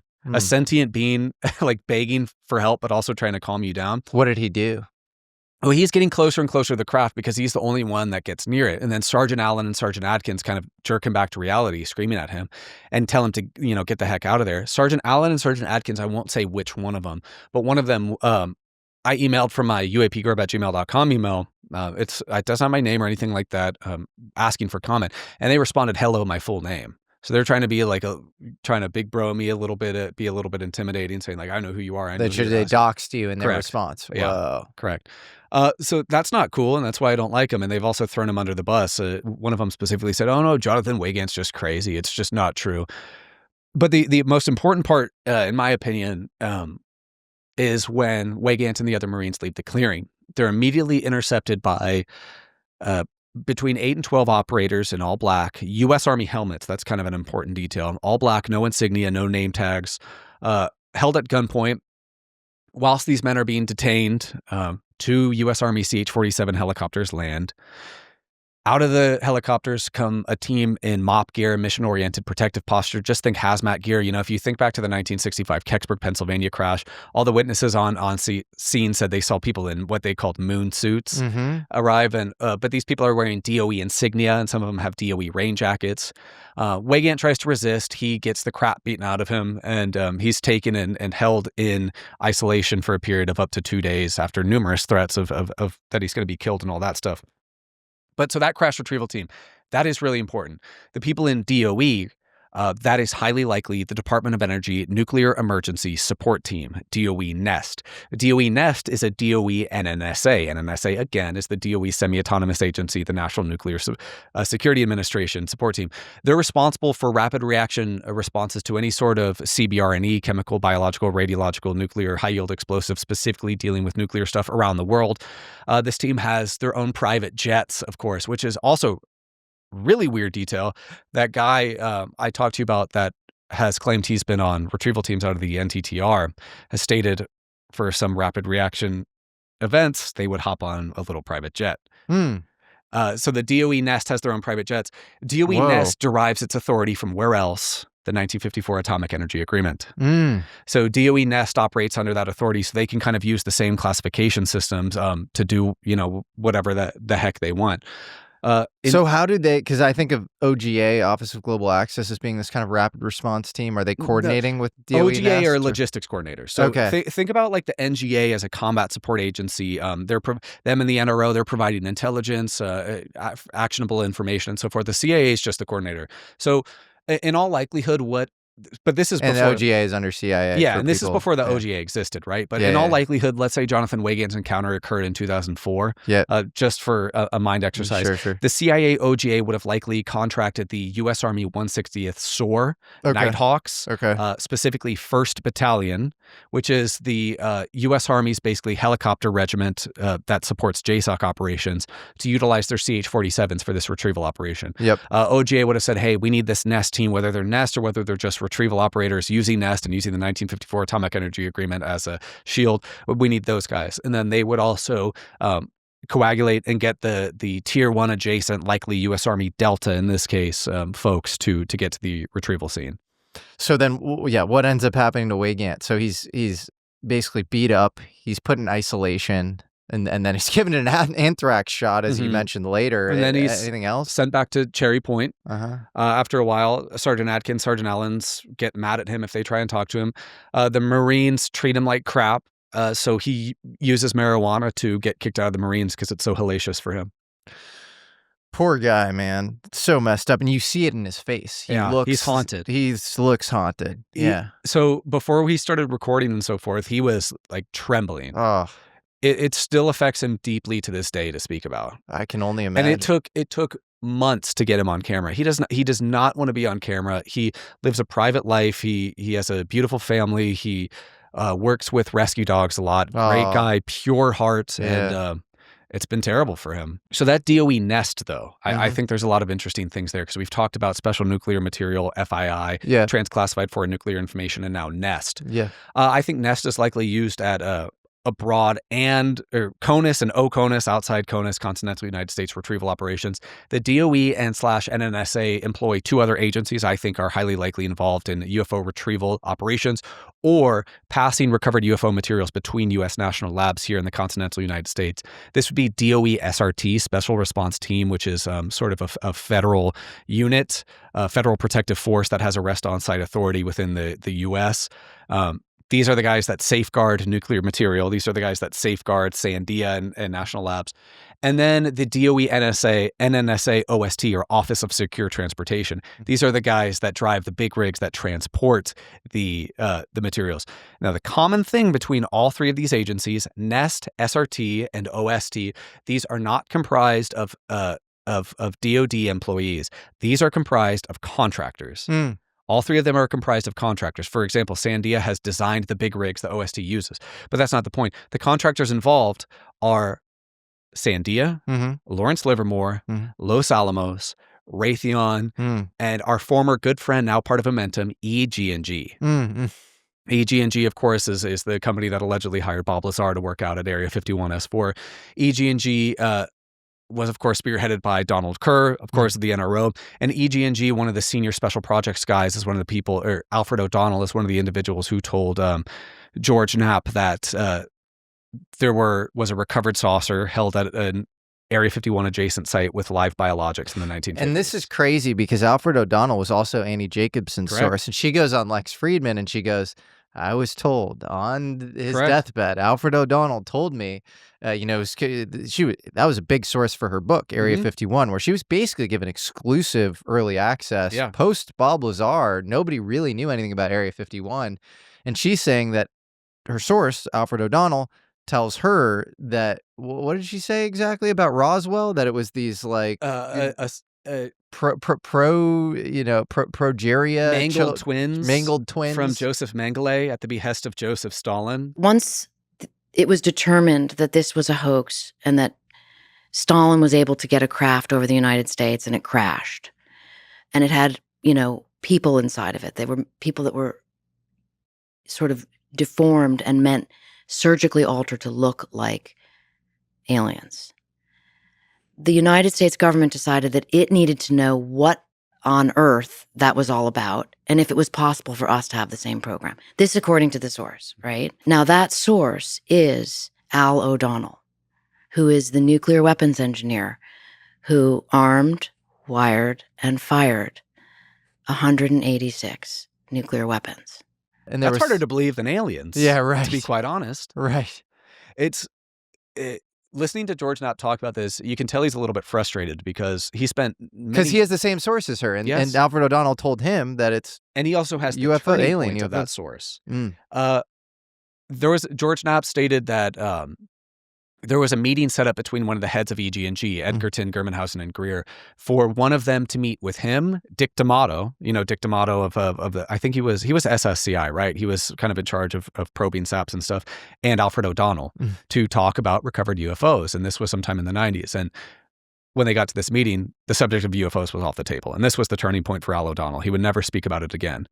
What's really interesting, though, is that Al O'Donnell apparently said to George Knapp that in the early 1950s, 1954 to be exact, that the recovered saucer was kind of transferred into Area 51 adjacent sites. Conventionally, you would think that that is because Area 51 was supposedly built in 1954, established in 1954, even though there's strong arguments that underground sites near Area 51 existed far before that with the borax mines. I'm of a different mind. I think that craft was moved in 1954 because the 1954 Atomic Energy Agreement gave expanded powers to government-owned contractor-operated laboratories like Sandia and so forth to house the craft. And thus, 1954 resembles a turning point when DOE, FFRDCs, and NNSA, which was established in the year 2000, started to kind of hang on to these materials themselves, especially on the Nevada test site in NTTR, Nevada Test and Training Range. There's a series of photographs in the National Archives ranging from 1972 to, at that time, 1992, before Martin Marietta purchased Sandia back in 1993. And now it extends like 2012, but it was 20,000 plus EG&G, Nevada test site, and Sandia operations all across the Nevada test site. So many photos of underground stuff, weird computer control rooms. So that is my prevailing theory that 1954 saw a lot of these sorts of projects being moved into government-owned contractor-operated hands, which that's further supported by there is a former New Mexico State Rep, J. Andrew Kistner. This is like a proto-Grush. Nobody speaks about this, and it's insanely interesting. And I can speak about, 2002 or 2004 second annual Crash Retrieval Conference, Linda Moulton Howe says, hey, I'm going to present this testimony. I personally don't think of her as too credible of a source. So I went she's broken a lot of stories. Stuff. Right, right. But with some sensationalism sometimes. So I contacted J. Andrew Kistner myself to confirm if he did this or not. He's still alive. Correct. Wow. Correct. He doesn't really want to talk. Interesting. Just like most people who have been involved don't really want to talk. And he was a congressman or senator? Or? He was a rep for New Mexico. Okay. And so in 1994, 1995, he conducted a series of interviews with firsthand legacy people all across the Board Office of Naval Research, Air Force, etc. And basically, starting in 1947, there was some crashed craft. Vannevar Bush spearheaded retrieval efforts and so forth. And he says all this. Yes. It's crazy. Numerous scientific agencies were involved. The AFSWP, which would later become DITRA, was involved. And that in the early 1950s, there was a shift in how these craft were held, and craft were given over to government-owned, contractor-operated hands to be custodians. So that's one of the biggest interesting things in J. Andrew Kistner's testimony that puts a lot of faith in my opinion of him, as he talks about this, which comports strongly with my idea that national labs started to take over these materials and house them in the 1950s.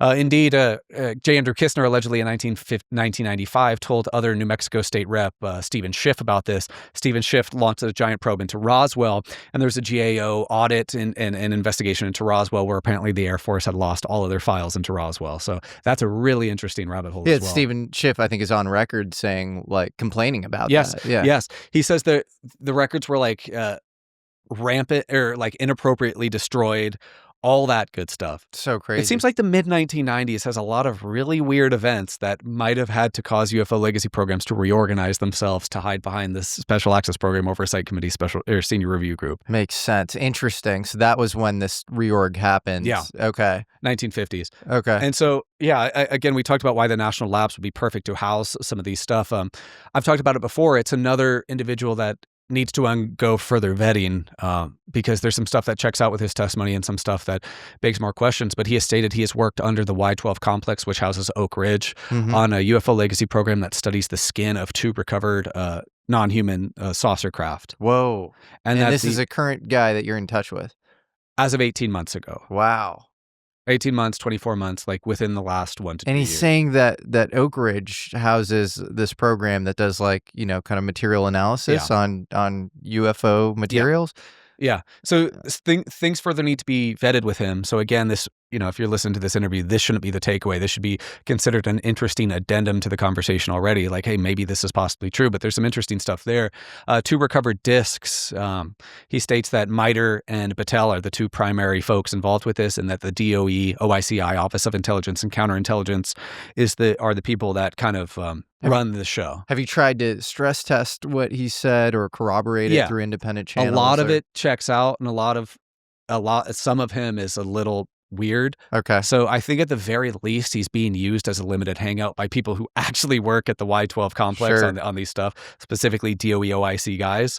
But I do think there's truth to the story that under the Y-12 complex, there exists this legacy program. What's interesting, he says that this program studies the skin of craft. We've started to hear this a lot with recovered extraterrestrial or non-human craft. Skin of craft. Why skin of craft?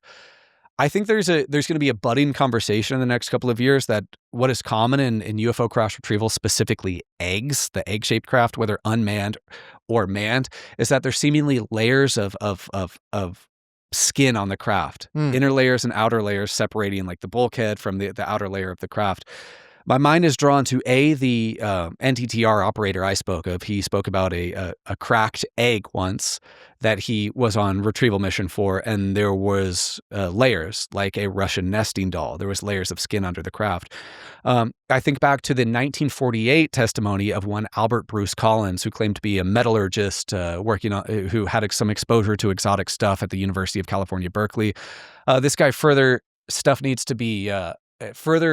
investigation needs to be done, but he disclosed to Tim Cooper and Leonard Stringfield in 1990, shortly before his death, I think on New Year's Day, 1991 or something like that. But he gave a lot of interesting insights into stuff like Project Twinkle, which was, of course, a Sandia-based Z Division investigation into green fireballs over New Mexico, which Lincoln La Paz claimed probably weren't prosaic objects and so forth. And I think there was some obstruction there as far as the Project Twinkle records, being shown, because Lincoln La Paz, who is a, kind of a University of New Mexico meteor expert, not with any UFO background or spooky intelligence background, came to the conclusion that these green fireballs would track, plumes of atomic detonations, and were, happening at atomic sites across the U.S., and they would turn on and off, and they seemed to be intelligently moving around. Yeah. And then the Air Force recommended that the findings of Project Twinkle not be disclosed because there was no natural explanation for this. There you go. And then, of course, we had the Robertson panel and all that stuff that happened thereafter. But Albert Bruce Collins stated that in 1948 at the University of California, Berkeley, he saw a lowboy-style trailer that was carrying a recovered vehicle. It was an egg-shaped craft that seemed to be cracked. There seemed to be layers of skin and like separated bulkheads, and almost inside like a visibly light compartment, sort of like an egg yolk. But that skin, those layers, is very intriguing. Everybody, including our good friend, one of the best people I know, Chris Ramsey, is obsessed with the 4chan whistleblower. I actually think there's a lot of validity to that, and I think that might be legit. But back in 2024, there was another sort of Reddit whistleblower testimony that really flew under the radar that I think is worthy of revisiting. I think the title of the post, now deleted, was just ex-OGA contractor. OGA is not Office of Global Access here. It's other government agency, implying this guy was probably like an agency contractor or stuff. This guy was in the 24th STS, which is a Tier 1 unit in JSOC from the Air Force. He talks about after his service in the STS, like 16 years or so, he is just doing contracting work for an OGA, probably the CIA or something. And he staged OCONUS outside the United States. And I'll send you the link for this because I really recommend people read it. It's a really juicy testimony that doesn't go overboard, which is interesting. And he sees his old troop chief.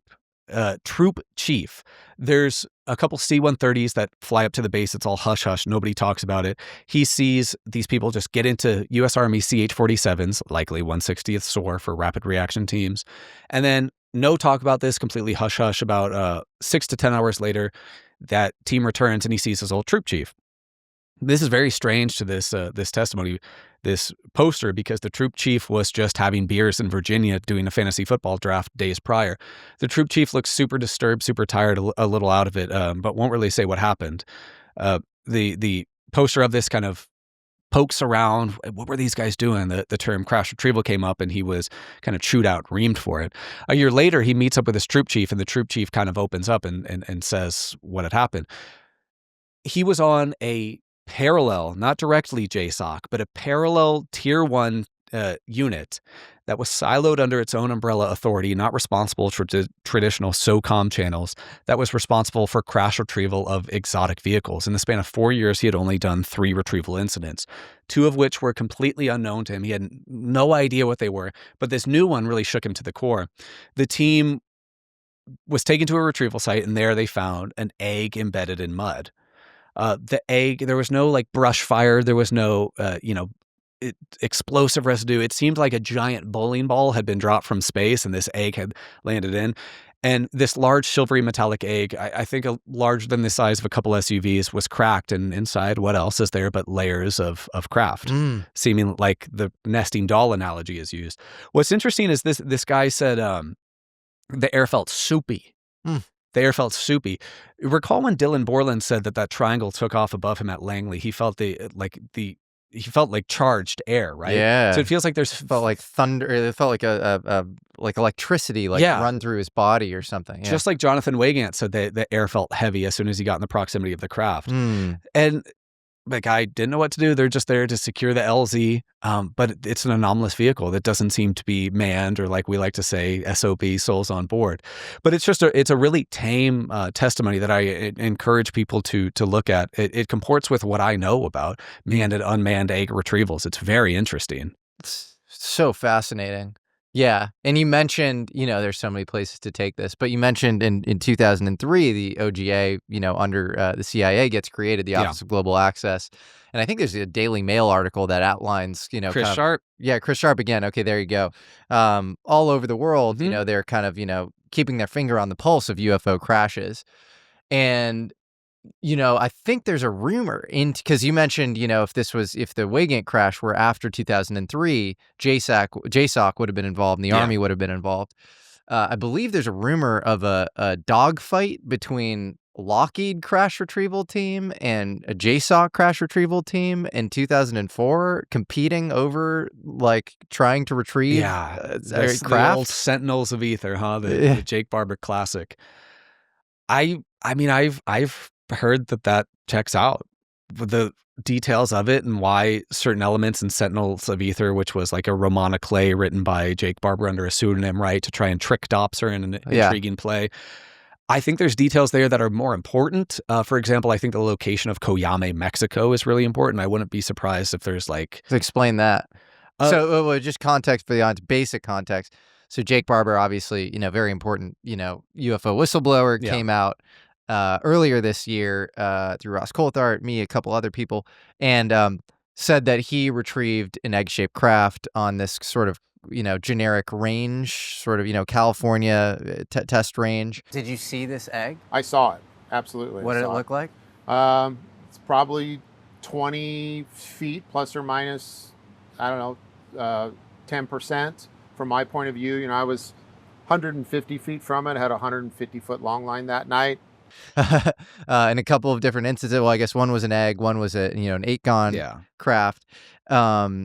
Said a lot of interesting things. Also, clearly was holding back, in a lot of ways. But one of the interesting things he said is to initially get some information out through Dopser, which is you need to clear everything you let out through the DOD to let it out. He said he sort of tricked them by writing a sci-fi book. And I think the first chapter is out, and it's Sentinels of Ether. Yeah. And a lot of people, a lot of hardcore UFO researchers have speculated on this, first chapter of this book, because they think a lot of details might comport with the truth. Well, the most interesting part to me is that I think there's a message there that these retrieval assets, the guys that Wagan encountered, the guys that Roderick Castle encountered, and the guys that Michael Herrera encountered, are not afraid to conduct blue-on-blue violence. These guys will kill American servicemen if need be for their mission directive. I think that's one of the greater themes there that maybe Jake Barber's trying to bring attention to, if this is not a real event, which it very well could be. Additionally, I think there's interesting data there to suggest that maybe there's an underground U.S. rapid reaction facility in Coyame, Mexico, in the north part of Mexico. And then maybe some of these facilities are built into mountains or built underground, and there's various foliage or various terrain or possibly projections that are used to obfuscate these sites. Yeah, well, I mean, look, you have to look no further than like Cheyenne Mountain Complex. We have, and then you always bring up, the Solder, deep underground military bases. You have a great video on this subject. That's not a conspiracy. Under national labs and under sensitive sites all over the U.S., we have underground facilities. Deep underground military bases absolutely exist. They have been a huge focus of the U.S. DOD and U.S. Army Corps of Engineers since 1948, when we took a bunch of Nazi scientists, including Xavier Dorsch, head of the TOT organization, to work under an Air Material Command underground laboratory and underground systems project. Deep underground military bases are extremely real. You have to look no further than the Lockheed Hellendale or Northrop Tejon RCS facilities, which were built primarily underground to hide from Soviet ISR in our denied airspace. Yeah. These places are built underground. Additionally, if you're housing a UFO or just a conventional SAP or interesting technology or even like a recovered Russian MiG, you're not going to keep that in a hangar. You're not going to keep that above ground. You're going to keep that in an underground installations. And there's numerous studies by the U.S. Army Corps of Engineers dating back to the 50s about supplying these with a nuclear reactor, where to get rid of some of the silt and dig out, and where to put the excess dirt. There's data on how to supply years of food and water. There's interesting parallels to the Nazis and like the Regan Wormlager in Poland, which was essentially an underground city with its own functioning train system. This is a very real thing. I think the biggest question is there a network of maglev trains or similar things connecting such installations? And I would say that there's a very strong argument that can be made. Early on, there were possible pneumatic systems that were thought to be implemented in Nazi Germany under the TOT organization that would connect Berlin to France and have a pneumatic train system that would connect the two in like 5 minutes. There's the 1972 RAND theoretical study, the Very High-Speed Transit System, which talks about connecting similar places. There's maglev systems. Even Lockheed Martin was super into maglev stuff in the year 2000s. And then, of course, you can start to rationalize this. Maglev levitating magnets. Yeah. Sort of like high speed bullet train style tech. Yeah. And then like tunnel boring machines, TBMs, how these things could be used by the Bureau of Reclamation as offshoot programs to start coring out these tunnels. I implore people, go look at those Sandia NTS, Sandia lab photos, and just look at how large some of these underground tunnels were cored out under the Nevada test site just for experiments, just for various technical experiments. And so many of these whistleblower testimonies, like a guy you broke, who then we did a show with later, is Randy Anderson, talks about being at Naval Surface Warfare Crane. He's taken down in some elevator, goes deep below, the ground, and then he's taken through a bunch of skiffs until he gets to, Off-World Technologies Division. Sees a gauntlet emitting hieroglyphics and a levitating sphere. Yeah. It's fascinating. And a lot of stories include going deep underground. It seems like. What frustrates me about Randy specifically is a lot of people piled on him saying like, oh, and kind of memeing on him, trolling him, saying, why would there be a sign that says Off-World Technologies Division? I'd be remiss if I didn't show you this. Yeah. At the Dugway Proving Ground, Dugway Proving Ground is the area of experimental land is larger than the U.S. state of Rhode Island. It's like the NTTR, where it's one of the largest non-contiguous airspaces for special projects in the entire United States. It houses 2 major range and test facility bases, the Utah Test and Training Range, UTTR. The Dugway Proving Ground houses the southern range of the UTTR and the West Desert Test Center out of Army ATEC.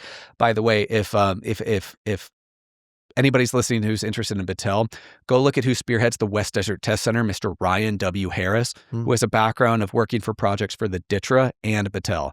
So go start looking at that a little bit. Interesting. But at the West Desert, Battelle co-manages Dugway Proving Grounds. They do a lot of work there on CBRNE stuff, specifically biological stuff. That's why there's so many stories about specifically biologics being held at Dugway Proving Ground.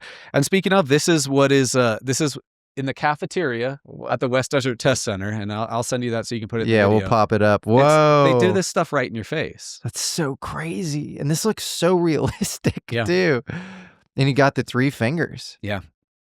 Really trippy. So I can't tell if there's a thumb there, if it's just 3-fingered. Wow. As far as Dugway goes, there's one guy I've spoken to, and he's in my Dugway video, who's had a first-hand encounter at Dugway Proving Ground. Goes Really? By the name. Yeah, goes by the First-hand name. encounter with a being or with a No, with a craft. Undergoing various testing mechanisms. So Wow. he was a contractor for, the name's escaping me, but not like a Lockheed Martin, just like a standard contractor that does operations and maintenance at Dugway. And in the Avery section, which is right by the 308th Range Squadron, I want to say, right by their airstrip at the Dugway Proving Ground, he's doing electrical meter reading, and he goes inside a facility, and within that facility, which is out in the middle of nowhere on Avery, there's a craft in what's seemingly going in a state of disassembling. At the bottom area of this craft that looks like a symmetrical top across its x-axis, there's what seems to be like a panel or a part removed where there's like an inverted cone. It kind of reminds me of the reactor Bob Lazar kind of talks about. But he's immediately held at gunpoint by Indusec personnel and taken to, another area, Ditto, where he's kind of debriefed and threatened. And since that, he met with one of the chief scientists at Dugway. This is a guy who has a very real name. I know the name now, and I'm trying to track this guy down, but this is a real person who informed this individual MS of the massive stiff or subterranean facility below Dugway, including the specific entrance, which I'll send you a picture of, which is just east of Granite Peak, which has all sorts of weird radar arrays by the 388th Range Squadron, and to the northwest of Dugway German Village. It's just a tiny little structure out in the middle of nowhere. And apparently this is an elevator down. If anybody, because it's in vogue right now, if anybody's watching Stranger Things, in the newest season of Stranger Things, where 11 is taken down to the secret lab, the secret facility, it's just like a literal shed in the middle of nowhere, in the middle of the desert. Similar thing. What's an interesting detail is that for above ground testing, a bunch of porta potties are sometimes moved to this region. Super weird detail, because another contractor I spoke to out at Dugway, who was active as recently as 2019 to 2022, I want to say, would talk about, it's so strange. Sometimes in the middle of nowhere in Dugway, there will just be a bunch of random porta potties. So it seems like there's this weird connection. Maybe there's above ground testing of derivative technologies or assets that, of course, facilities are brought out for people. This guy, the second contractor, he maintained relationships with a bunch of quote unquote graybeards at Dugway. He guessed these guys are Battelle, but they don't they don't say, hello, my name is Jeffrey, I'm from Battelle Memorial Institute or Lockheed Martin. His graybeard babysitter, who would kind of have to walk him through, would always appear fatigued after sometimes he'd meet him. And this guy when he would appear fatigued, this friend of mine would say, hey, what happened? Why are you so tired? He would say, oh, we had the triangles out again last night. And so this guy was saying that they would stay out all night doing triangle testing. Whoa, crazy. And you trust this guy? The MS guy who saw the craft, absolutely. Yeah. The second guy who's a contractor, I don't really have a reason not to trust him yet. He has supplied me with his photo ID badge of his contractor time at Dugway. Shown me direct evidence that he worked out there. I have no reason not to trust that guy. Wow. And Dugway, for just basic context for the audience, so it's in Utah, right? And they call it Area 52, and it's sort of dubbed that. They call it Area 52, but I don't like when people call it Area 52. Because Area 52 is to the Tonopah Test Range. Okay. Tonopah Test Range is literally named Area 52. Oh, interesting. And then Dugway, are there rumors that some assets were moved from Area 51 in the 90s there? Yeah. Starting in the 1990s, because there was a large article, I can't remember, it might have been Pop Sci or Pop Mechanics. It was a huge expose on like Area 51 and how assets might have been moved over to Area 52, this mysterious new place in Dugway. What's interesting about that article is I have some pictures of it in one of my videos. The article has a bunch of pictures of I think either SR-71 or F-117A Nighthawk, but also has a sticky note on it that says call Bobby Ray Inman. It's a super weird meta thing. Whoa. But even Edgar Fouché, whose primary testimony in 1998 revolves around the TR-3B, talks about, hey, a lot of projects were moved out to Dugway, proving out it makes sense, less high profile. But but what's weird to me is that the Nevada Test and Training Range would have better infrastructure to house such programs. Yeah. As far as I understand, there's numerous sites across the NTTR that can house craft, underground facilities, even helicopters, possibly even hangar bays built into the side of mountains or floors. Do you think that some of these defense bases are co-located deliberately with, and this is going to sound really trippy, but natural portals or something? And the reason I ask this is because Area 51 itself was formed at the Nevada test site, or next to the Nevada test site. Nevada test site was the site of the most domestic atomic tests in the early 50s. If you read, Robert Hastings' UFOs and Nukes, where do UFOs show up most? It's around nuclear sites. Yeah. All of the first crashes are around either high power radar or nuclear sites. Roswell, site of the largest nuclear stockpile in the U.S. There's an emergency meeting in 1949, I think, at Killeen, that Robert Hastings also writes about between basically, I think, Army counterintel, Air Force Office of Special Investigations, CIA. Like, they're freaking out around UFOs showing up all over nuclear sites.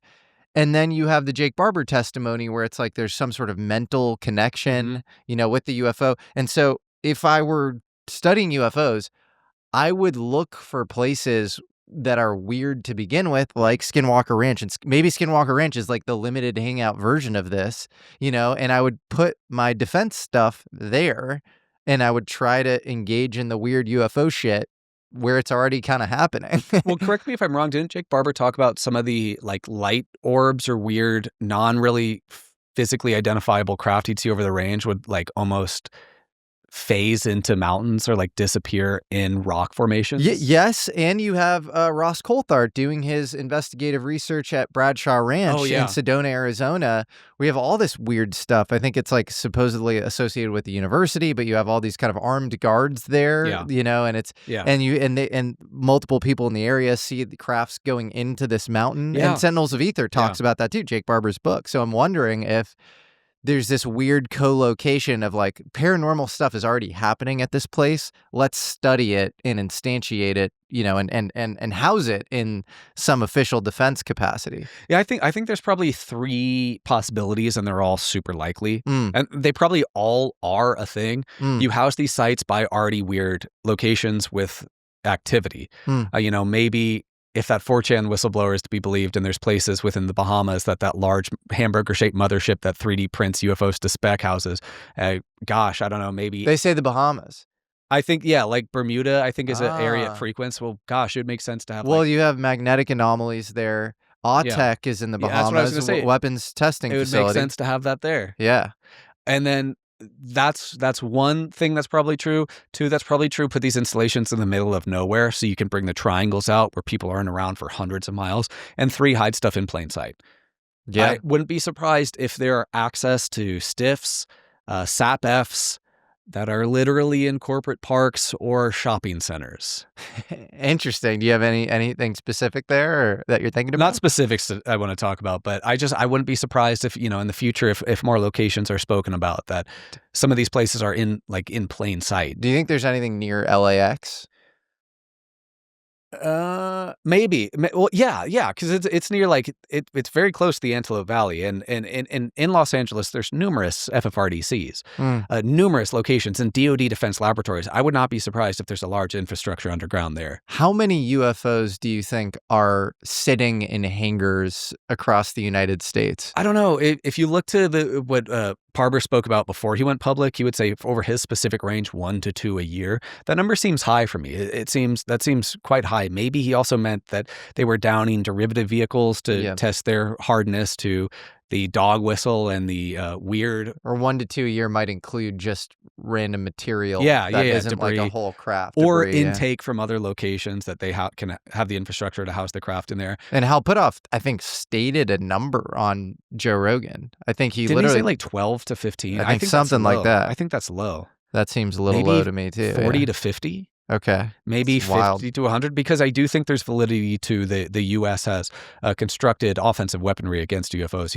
If we look at the Aztec crash, a case you, Chris Ramsey, and me also think extremely highly of. Yes. One of the prevailing theories is that the Lash-Up radar network, which was constructed over New Mexico to protect against Soviet bomber attacks, which, by the way, J. Andrew Kistner spoke about high-powered radar facilities messing with the UFOs in his 1994 disclosures. But one of the prevailing Aztec theories is that these super high-powered, really weird radar networks, there might have been high-intensive microwave systems that messed with the craft and brought it down. And then in fast forward to 1983, I think there's an argument that can be made that in the Strategic Defense Initiative or Star Wars program under Ronald Reagan, that the lethality and target hardening program or the particle beam weapons program were meant to be space-based systems that utilized microwave weaponry to shoot down UFOs. Well, this was the weirdest part of the Malmgren story that again, I hold him in super high esteem, and I think there's a lot of weirdness around. I feel like there was a coordinated information operation to kind of take him out, to be honest. They changed his Wikipedia page. Yeah, that was ugly. The blog post was like,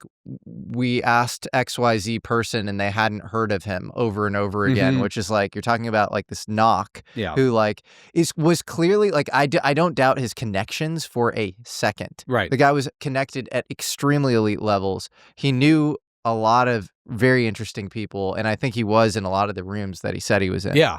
So I think that was kind of BS. So, but the weirdest part of Malmgren's testimony, which didn't even occur directly with me, he was apparently, again, final few days on his deathbed, speaking to Pippa, his daughter, and he told her that he had seen an interview with the surviving or one of the surviving alien beings from Roswell, which is fascinating, like a recorded interview with this being, and that the being suggested that we use like high power radar to take out crafts. Yeah. And then you get into these weird, like, are we in some sort of like, are we being used in some sort of like as a proxy in like a larger cosmic war between these extraterrestrial beings?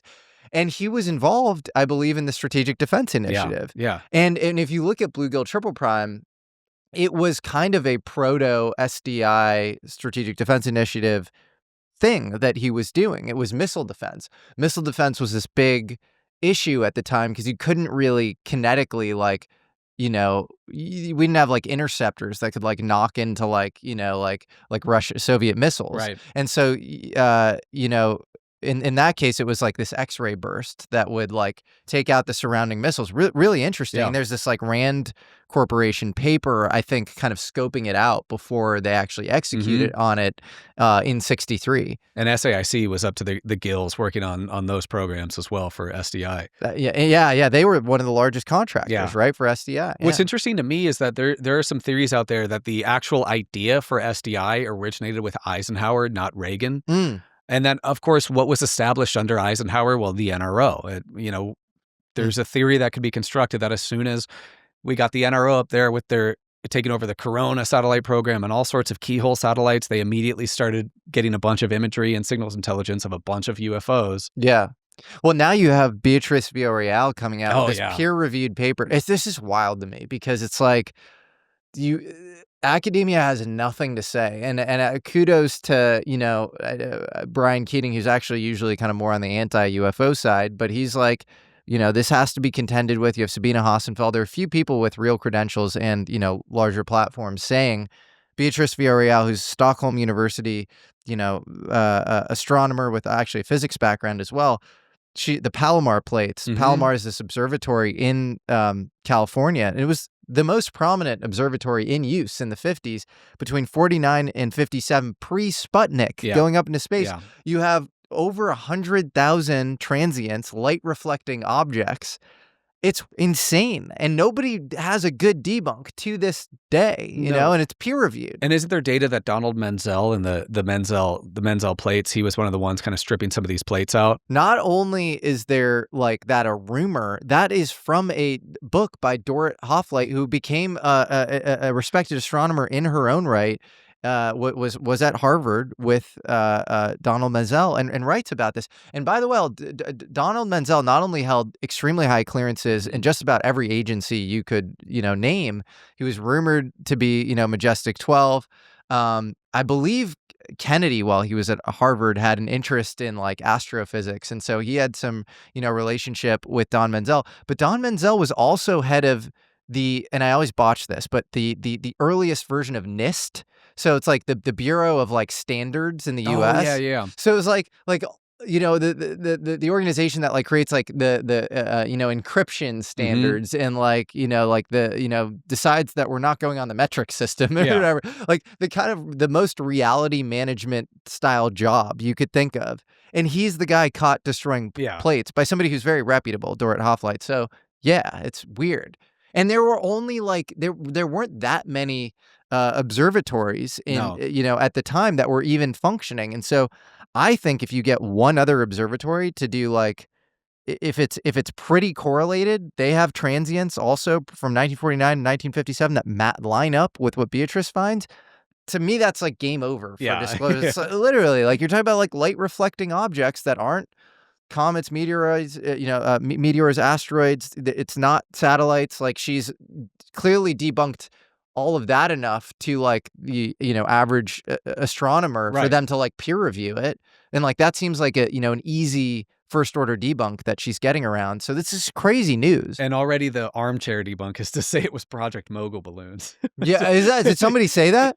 That's absurd. Yeah, they're just going back to the Roswell playbook. Oh my God. Yeah, that Beatrice is doing the Lord's work right now. It's amazing. Let me ask you this, because you were talking about the number of crafts that have craft that have crashed. Yeah. If you had to rank, let's just say your top 5 UFO crash retrieval events and favorite, most credible, just most credible. What would you say those are? Your top 5? I would say put Aztec up there for sure. You have 5 witnesses. You have the Lash Up radar system. You have clear obstruction with Silas Newton and Leo Gebauer and stuff. So I'd put that up there. I would now put Magenta up there, and I don't know.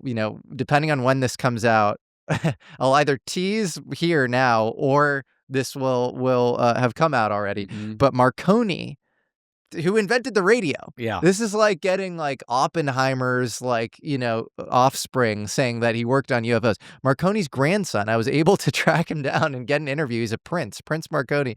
And he was like, my grandfather was on cabinet RS-33, this cabinet with Mussolini, and they were working on the extraterrestrial issue. In 1933, the Italian government set up this group, a secret research 33 cabinet, where Marconi was the was the president, and Enrico Fermi was the vice president, and they made some searches and studies on this phenomenon. Because 1953, they say that in Varese and North of Italy there were some apparitions of so-called UFOs.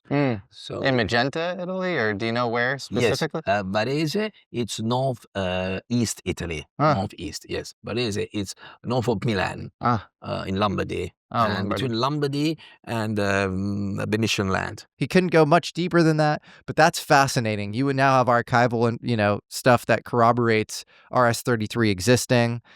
And so I think and then you have David Grush, who to me I hold in highest esteem when it comes to a UFO whistleblower. So I'd put Magenta up there now.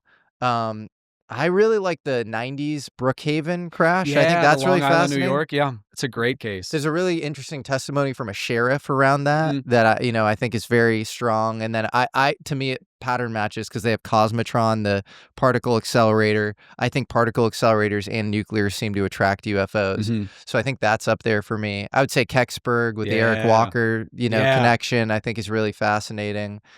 And then as a final one, I don't know. I'm interested in the 1897 one. I don't think there's a ton of evidence. Yeah, I don't think there's a ton of evidence. I mean, that wouldn't be one of my highest kind of conviction ones. I don't know. What would you say beyond that? Definitely Aztec and Magenta. I'm right there with you. Kecksburg as well. I love the 1974 Coyame, New Mexico crash. There's not a ton of supporting evidence, but the story there, if true, is very, very disturbing. Yeah, and also pretty interesting. Just the way that apparently the DNEB report is a CIA-directed logistics plan, like the OGA would do to gather rapid reaction teams and assets to go retrieve the craft, as well as providing overhead intelligence of the Mexican team trying to get the craft. That's a great case. Apparently the Mexican team was either killed by a CBR or by a leak within the craft, or the Americans killed them, which is far more likely in my opinion. Maybe that ties over in the Sentinels of Ether. Will kill other Allied soldiers in Coyame, Mexico. Wow! Oh, interesting. You might have been writing about that cryptically. I'm gonna. By the way, I'm gonna go with 5 as Wagan because I. I was gonna say, I don't know Wagan's up there. Yeah, Wagan's up there. There's a ton of rich stories. Because Wagan's alive. That's rare. I'm thinking about 1 through 4. You don't have anybody alive talking about the retrieval. Wagan. I mean, that seems like super. You have a person who was part of the retrieval, and then I think the Jake Barber thing is really interesting as well. I want more details there. I wish he could have shared more. He said he's held back more than he said, which is frustrating. But as another one, I'd throw in Kingman, of course, with Dr. Wang. Oh yeah, Kingman. Kingman's a great. I would put that up there too. And how Steinman writes about Wang also being involved with the Aztec crash, and how Wang is this figure that you can never really track down. Besides some right pat stuff, he died pretty early on. What an incredible.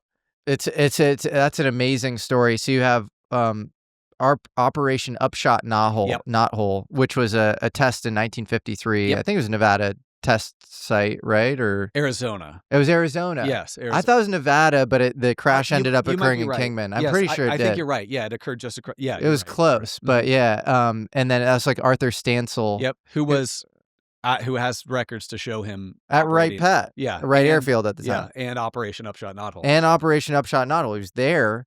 And they were testing, like, I believe part of Operation Upshot Knothole was like how the surrounding environment would get affected by these detonations. They would blast nukes from artillery.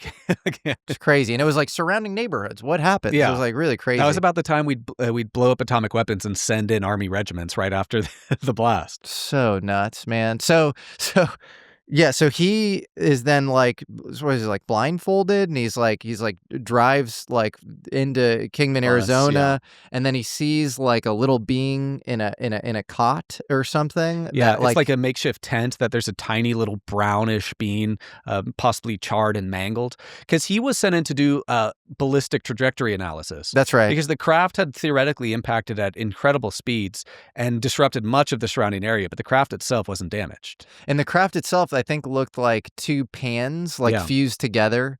And so Arthur Stansel, on record at Wright Pat. And then here's what's really interesting. Eric Henry Wing is this sort of famed guy who's head of special projects at Wright Airfield.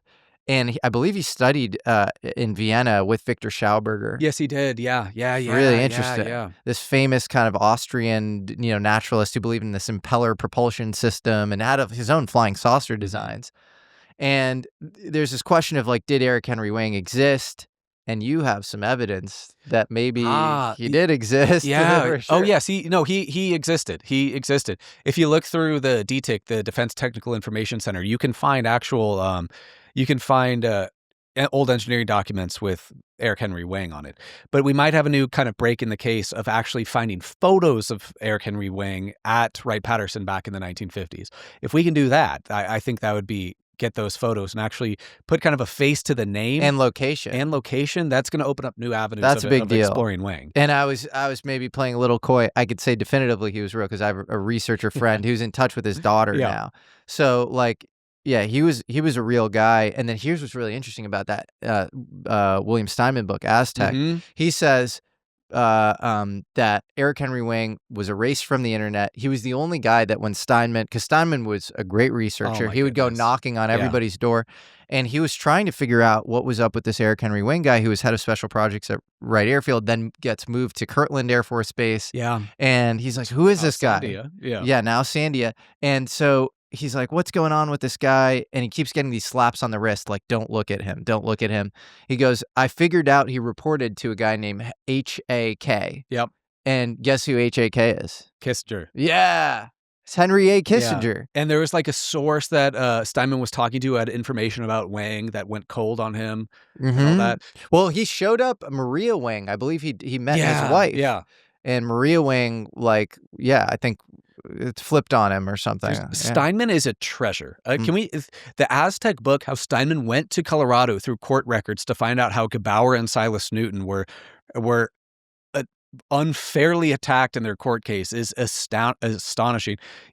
Silas Newton and Leo Gebauer were convicted of fraud for perpetuating the doodlebug device, which has very real historical significance in anti-submarine warfare detection in World War II spearheaded by Vannevar Bush, but that even in their court case, there was a similar, not the same device supplanted into the court case to kind of frame them as kooks and frauds.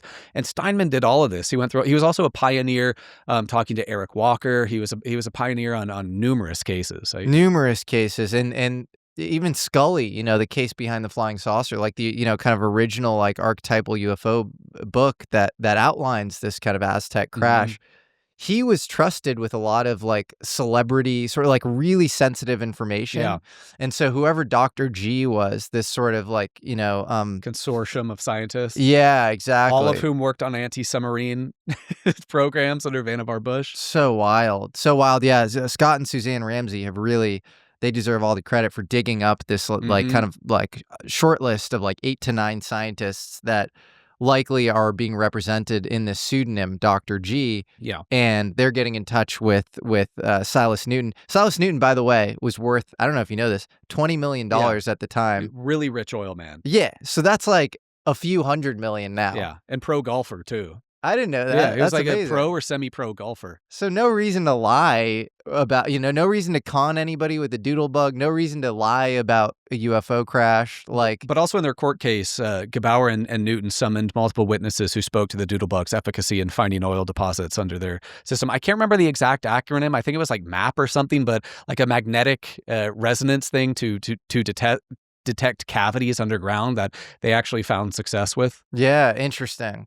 Well, I know he was really interested in magnetism. Yes, yes. And Silas Newton in his diaries would talk about Wilbur B. Smith, Canadian radio engineer who spearheaded Canada's first project on UFOs, who was told by Robert Sarbacher, a consultant to the Defense Research Board spearheaded by Vannevar Bush, that UFOs existed, that their modus operandi was unknown, but efforts were going under Vannevar Bush to study them, and it was the most highly kept secret in the United States government, classified even higher than the Manhattan Project. All these sort of interconnected things that are so interesting. So interesting.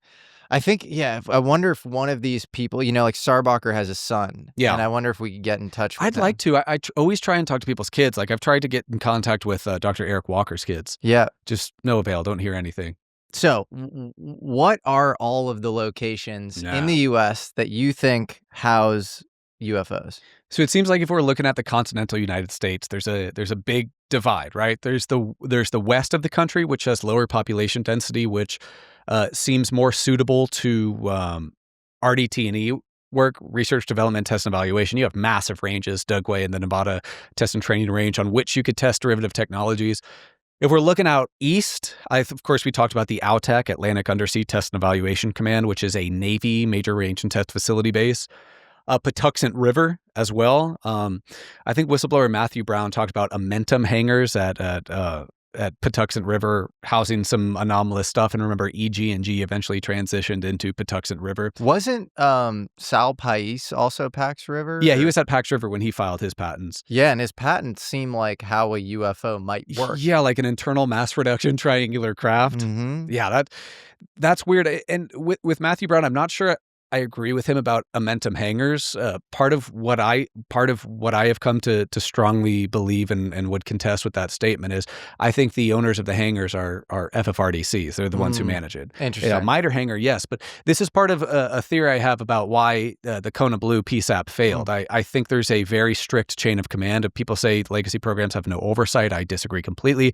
I think they have alternative oversight that is extremely strictly managed, and I don't think contractors are necessarily allowed to have hangars storing craft. I think it is the FFRDCs, because it's that GOCO, government-owned contractor-operated method that, if crap really hits the fan, the USG can take possession of it if it needs to. And you wouldn't think the DOD or IC would allow technologies and craft of unknown origins to sit in contractor hands uncontested.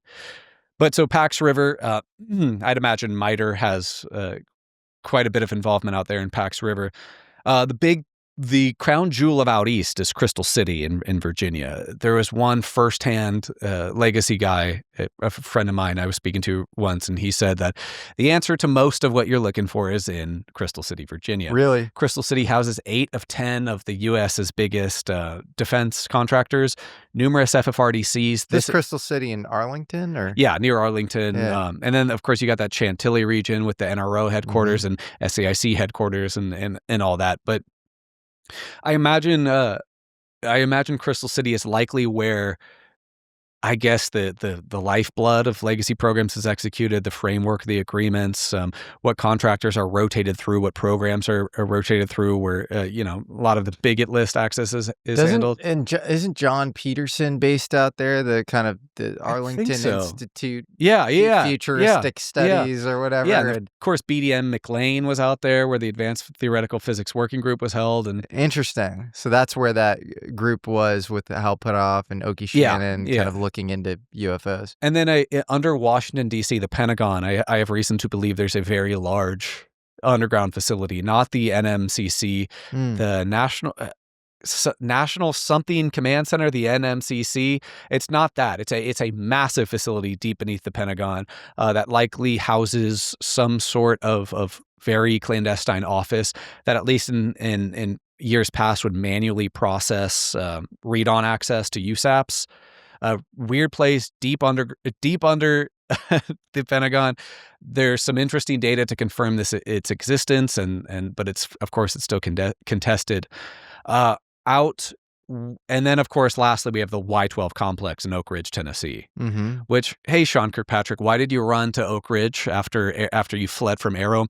Why did your position, which was director for intelligence programs at Oak Ridge, something similar to that, why was that pulled off their page? And why in 2025 has Sean Kirkpatrick's LLC, Nonlinear Solutions, subcontracting under MITRE for U.S. Spacecom? Yeah, it's so clear that Arrow was basically counterintelligence. Oh, absolutely. And Jim Lukatsky sort of said this on this last Weaponized podcast, but it's I think Glenn Gaffney, who's the director of science and technology for the CIA, was on the board of Arrow. He might still be, for all I know. It's sort of... It's like the Carlyle group, or Ronald Moultrie of the Carlyle group, helping set up Arrow, and he and Sean Kirkpatrick are kind of smirking at each other, saying there's nothing to UFOs. And speaking of somebody scrubbing their resume, you pointed this out in a great video. Ronald Moultrie, basically created the auspices under which Arrow was created. Also... was a board director of Battelle Memorial Institute and deleted that off his LinkedIn. Scrubbed it. And part of the Carlyle group. Yeah, that's right. I think, don't quote me on it, but I'm almost positive he was also part of MITRE. That's crazy. MITRE will show up everywhere and anywhere. With Sean Kirkpatrick, I'm not sure if he had exposure to legacy programs before his work at Arrow.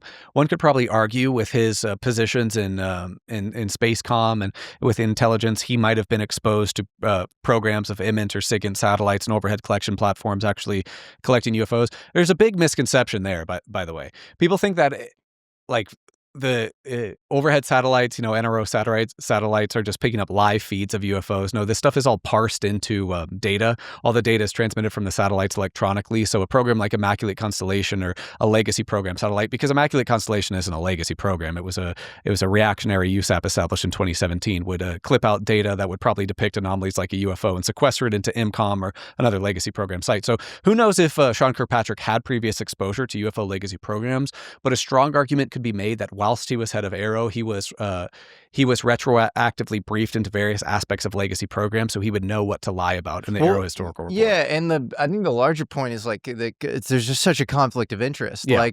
If you have some independent review board, for the people of the U.S. around whether there is non-human intelligence, any of this stuff exists, don't pick the guy who at 17 won, an award from the DOE, from the Department of Energy at Brookhaven National Labs, and ever since has been doing contract work in that area. Pick somebody who's going to be impartial. It's senior research scientist to SAIC too. There you go. NRO.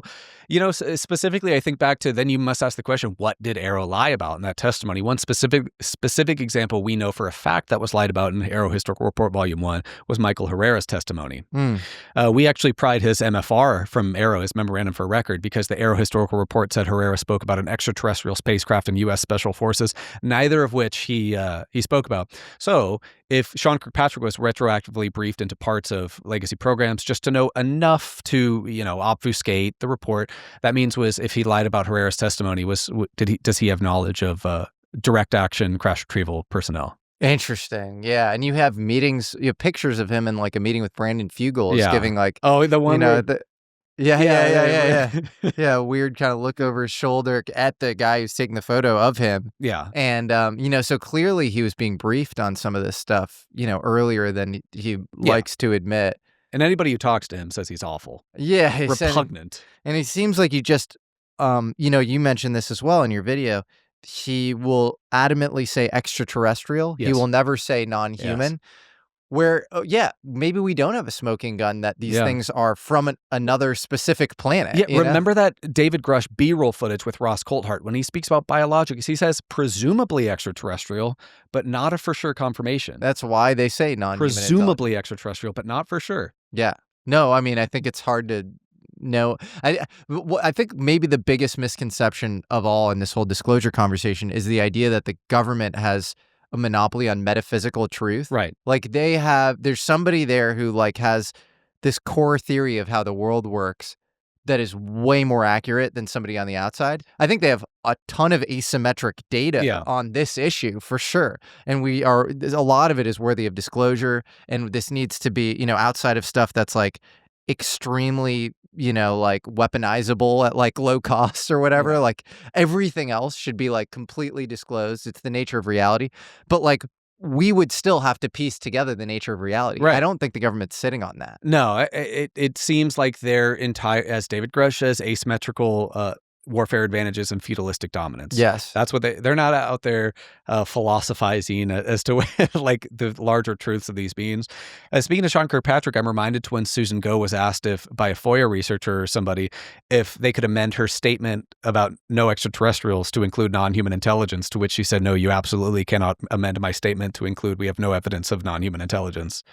What a piece of work. That's the woman who crazy. controls the lease of Sean Kirkpatrick. Well, if that's not a tell, I don't know what is. Like, that's crazy. That shows a lot of insecurity. Right. But we were talking about facilities. And she ran PSYOP stuff. Yeah, like, she wrote papers on PSYOPs. Just like Sean Kirkpatrick wrote papers on influence of people in like social networks and stuff. It's like social engineering. Yeah, sort of. Just like Arrow hired Sandcorp, which specializes in insider threat protection and whistleblower leaks.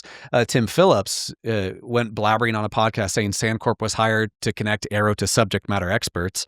That's not in Sandcorp's scope of operations, so I'm not sure I believe that. But yeah, Arrow was doing all sorts of dubious activities. Don't you find yourself caught, though, sometimes between these obfuscators of truth who are clearly bad actors, like everybody we just mentioned, clearly a bad actor, and then some people on the pro UFO side who also seem like they're at times bad actors. Yeah, and so it's like this weird. You're like flanked by like bad vibes. It's a minefield. It's a minefield, and then you ask the question like, are we being led down this path where like the whole framework of how we're thinking about this is like messed up because you clearly do have bad actors on both sides. I think so. Yeah. Controlled disclosure. That's why, like, if there's one person whose word I would take at face value, it'd be David Grush. Yeah. He does not seem to be giving some sort of limited disclosure. He seems watching anything with him, you can get a very clear depiction of what his character is and how his brain operates.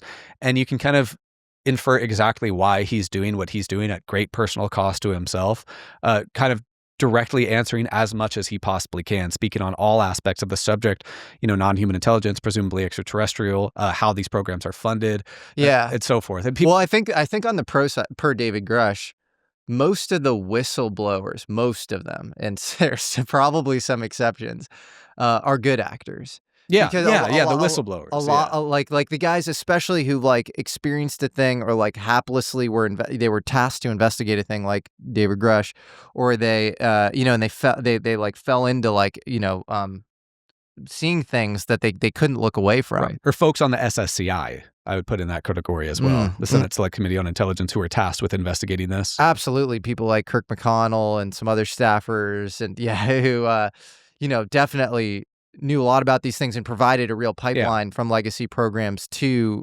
Congress so that these guys could show up in skiffs and stuff. Yes, for sure. And then at the same time, there are all sorts of weird, guys who like they pop up in like the pro UFO world, and then they're also doing some other sketchy stuff in intel world, and you're like, limited disclosure, promising researchers and folks various things, and then doing other things, and it's kind of a mess. It's a mess, and all I'm saying is it's like, I think it's easy to go after the obfuscating guys ad hominem, and then it's harder to go after the pro guys ad hominem. because like I think both of us are like pro disclosure. Yes. And so I'm like, if you're gonna be like a weirdo in like other aspects of your life, but you're pushing like the nature of reality are the stakes. Yeah. I don't fucking care about your like other weird shit. Yeah. I'm not gonna get caught up in that because I'm gonna get distracted from the truth if I get caught up in that. Well, the thing about like I think Carl Nell, you know, who's always been, you know, to me a good guy, and like I've enjoyed my interactions with him. I find him to be extremely intellectually just brilliant.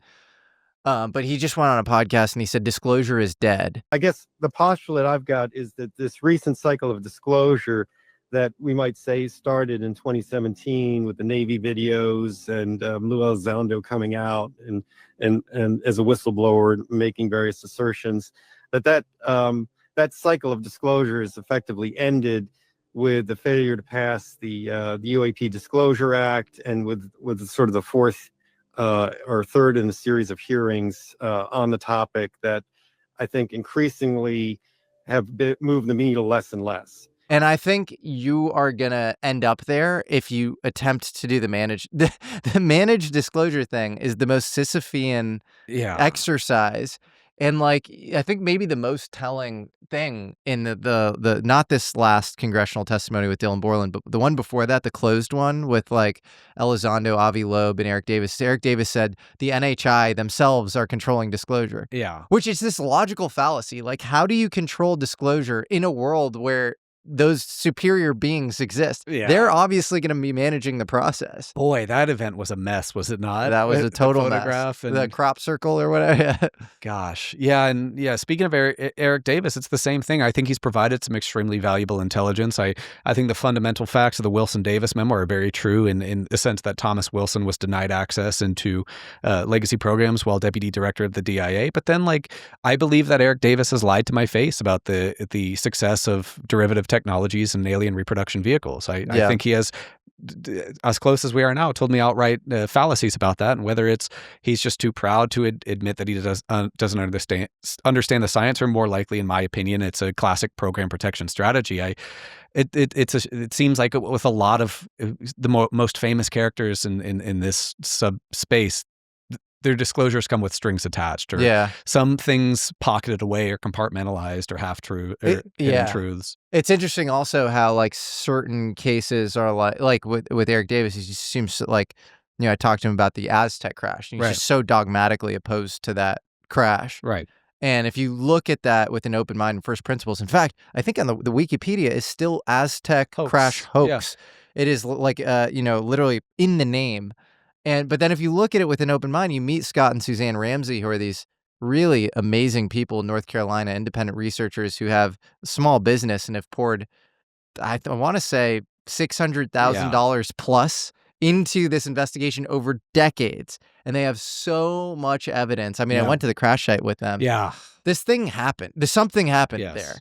And I don't know if it's dogmatism on Eric Davis's part. I don't know where he's coming from or what the deal is, but then conversely, he also is very pro the 1954 Del Rio, Texas crash incident, which that's a huge can of worms because there's two crashes there: 1955 Robert Willingham in Del Rio, Texas, and the 1950 Del Rio crash, which is actually El Indio / Guerrero, Texas, Mexico, which is only really talked about in the Eisenhower briefing document of the Majestic 12 documents. So he'll kind of dogmatically shoot down Aztec, but support a very convoluted case without much evidence to support or even investigate or chew into it. Yeah, it's tough. I mean, it's funny. You got me thinking when you asked my top 5 crashes. Like the confidence level drops off a ton for me after maybe number 7 or 8 or something, because you have all these like Leonard Stringfield cases with like it's just pseudonyms, and you're like, I don't know, you know, like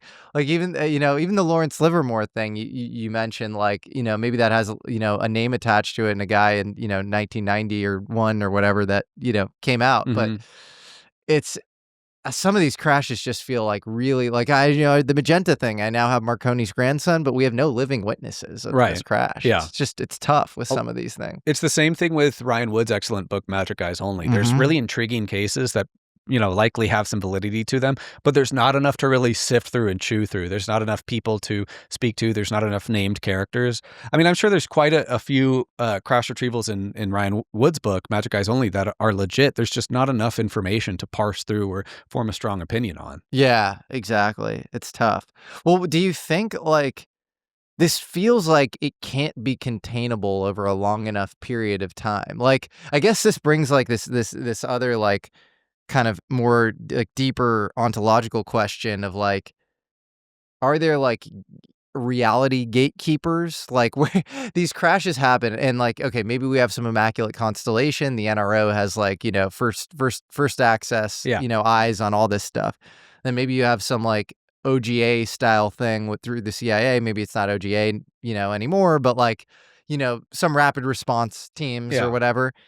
Say you have all of that, you would still expect some really hard concrete proof in the form of materials ending up in civilian hands, at some point soon, Yeah. So, yeah. I would hope so. I don't know how likely it would be that a bunch of civilians are going to come upon a crash retrieval. Maybe most crash retrievals occur today because the craft are shot down. Do you think that's the case? I think that it's likely many of them are, but then there's also the donation hypothesis of craft left. Yeah, for people, and why are those left in the middle of the desert and so forth, and then maritime crash retrievals that only the Baltic Sea anomaly, if that's a craft that only well equipped, well funded organizations are going to be able to retrieve. And I genuinely think that since the 1960s, the NRO and other combat support agencies like the NGA, and then direct action elements like tier one adjacent assets and CIA elements and all sorts of intelligence and DoD elements will be first on the scene, even halfway across the world. Yeah. If there's a crash in India, in the mountains of India, I think the U.S. is going to get there before any sort of local authorities or local on-site personnel. Do you think why do you think the U.S. is so far ahead of other countries when it comes to disclosure?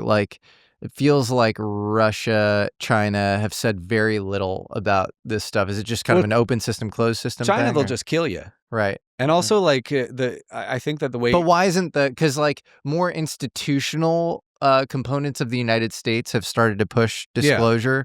Yeah. Why is there no one in China being maybe this would actually be good for us to have some sort of limited disclosure? Maybe we talked about the managed disclosure people in the U.S. Why aren't there equivalents? Maybe they're still on the back foot. Maybe they're still trying to adapt reverse engineer technologies to their ISR platforms in tonight airspace.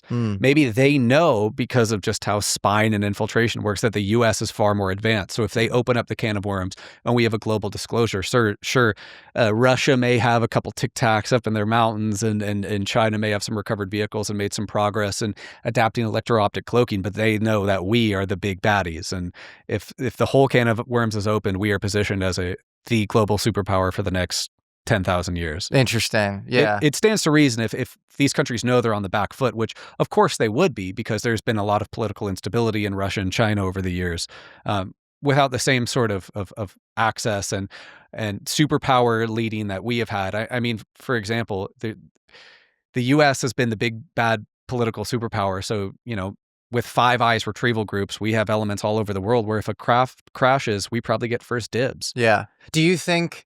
because you could make a flip side argument to that, which is you have strong men like Putin and Xi. Xi named himself dictator for life, I think, in 2016 or something, where there's this long planning element, this long time horizon ability to make decisions.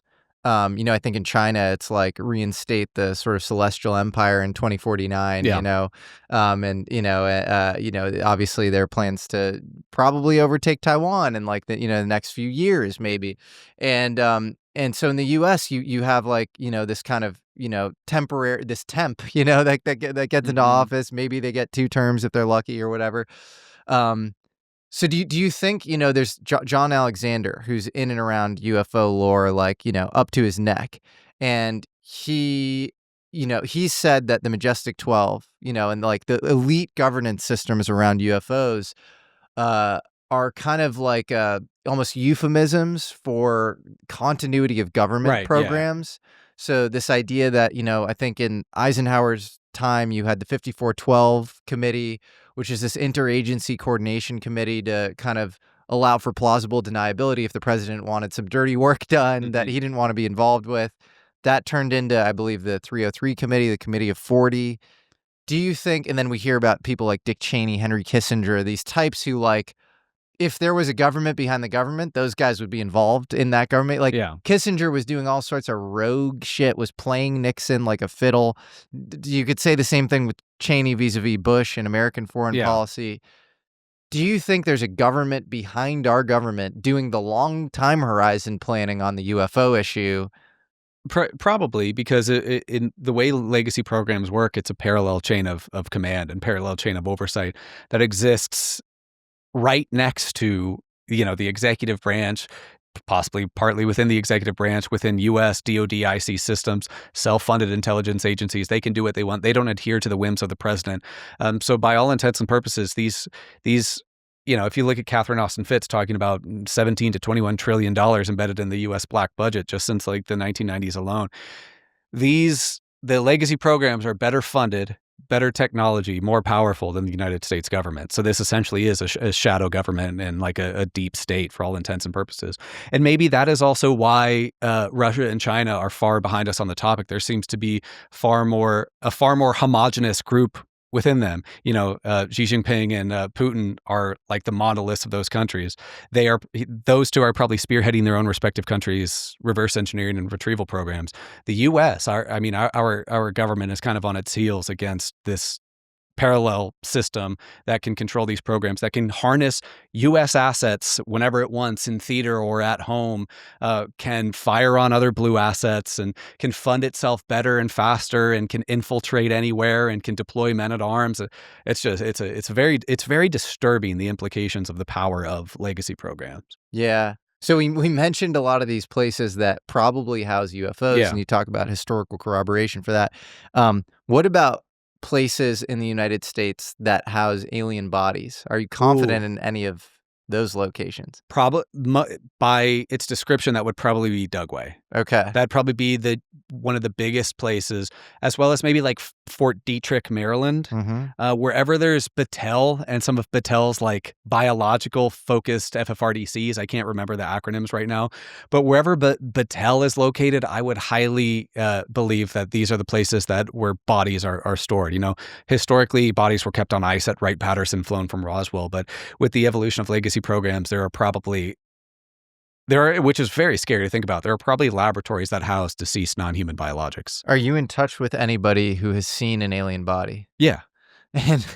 And what do they say about the bodies? Well, and are they cryonically frozen, or like these people weren't like abducted? They're like seen in a government context. Like these bodies are being stored. Retrieval. Yeah. Or during a crash. What always comes up is the gray aliens. It's the wraparound eyes, almond-shaped heads, large black eyes, gray, tan, brownish skin. That's the common specifically trope. In an egg. Yeah, in a manned egg that somebody was present for a retrieval for. So what about not on a retrieval? What about these bodies stored in military facilities? A place out in California. Wow, an unnamed place. A place that doesn't have its own designation. I don't even know who the heck runs it. Whoa. Like one of those in plain sight things and corporate. Can you say where? I'm not sure exactly where SoCal. Okay. SoCal region. Not Antelope Valley, but Antelope Valley probably deals with tech more. But and you think and do you feel confident in this whistleblower, or not whistleblower, this person who's contacted you? Yeah. That's the person I would stake my entire rep on. Can you say anything high level about them, or they don't want to be talked about? Okay, not at all. And I gotta respect that. Sure. Did you get in touch with them, or did they get in touch with you? I got in touch with them. This person's a personal hero to me, and I just gotta. Okay. If they don't want to be talked about, I must respect. Well, it's a good sign that you're not. I think you have to be skeptical if somebody inbound hits you up more than if you reach out. to them. Yeah. 95% of the people I speak to, I have sought them out. That person who I talked to you about that was on a cross retrieval team, or claimed they have. I spent a year trying to track them down. Wow. And they do not want to be contacted. It takes months and months to form a relationship with these people.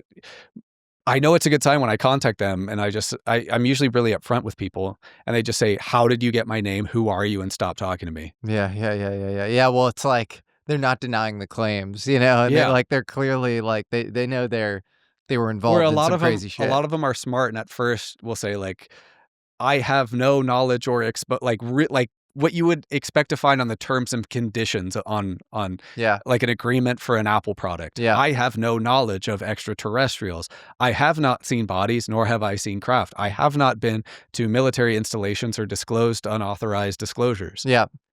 This is kind of a crazy question, and maybe this is self-defeating for me, but I feel like it's an important question to ask because it's hard for me to comment on my own stuff. I'm probably biased somewhat.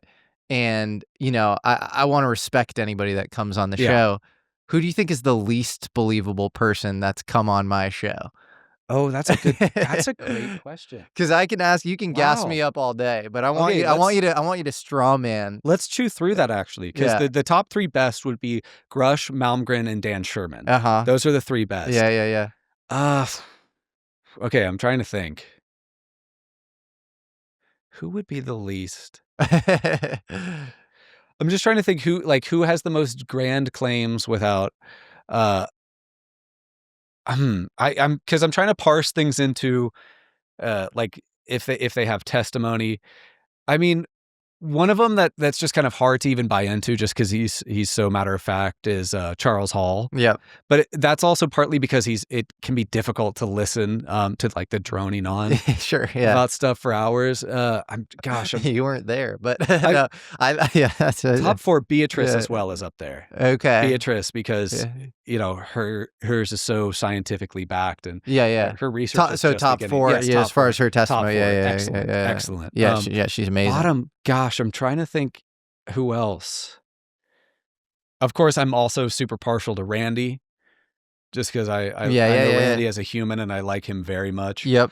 I'm very partial to Graham Hancock just because I like his work outside of the space. Yeah, I love Graham. A classic. It's not an interview. The T. Townsend Brown. Oh yeah, it's a classic. That's I'm as high conviction as anything on that stuff. I love that. Let me see. Kirk. Oh. Yeah, okay.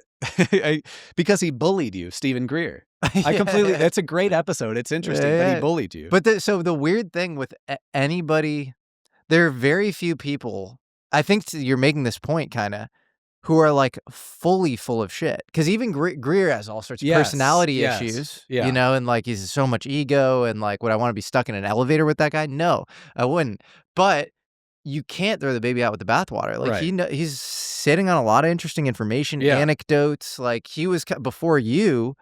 A lot of these guys, kind of, you know, sitting in the black in a lot of these programs, didn't have anywhere to go, and they went to him. Yeah, I look at Greer almost like an Anakin Skywalker type character. Yeah, he gave himself to the dark side by believing in his own theories instead of analyzing witness testimony, to then burn so many people and expose so many people and hurt so many people.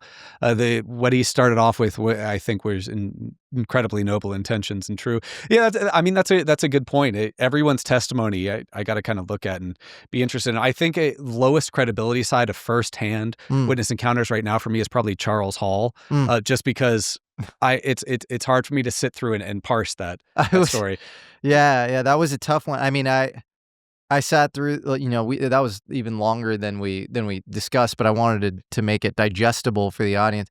And it was I was like, this is so like, he would just go on. I mean, at one point he goes, and I hurt my knee, and then the tall whites flew me from Area 51 to Area 52 and then Area 53, and I was like, you got hurt, your knee got hurt, and it was used to like a hell evacuate you out of like the range you were at. After I thought I'd broken my kneecap and then it healed up, there was the next morning when they came down to get me and take me up to their base up at Area 54, 53, to see if I needed a surgery on my knee. And was it the tall whites? Yeah, and when I got up there, the American generals were there, and medical people were up there too, and I didn't. I just bruised it. Maybe it's similar to like a Jason Sands type story where there's an initial exposure that's interesting, that there's something there, and then they just continue to expand on it to where the story kind of gets out of control. I don't think you can easily. I mean, because there are also people online saying like he was not in the Air Force. Right. BS. Yeah. He wasn't in the Air Force, and I have you have his DD-214, you have certificates and stuff. Like he was definitely in the Air Force.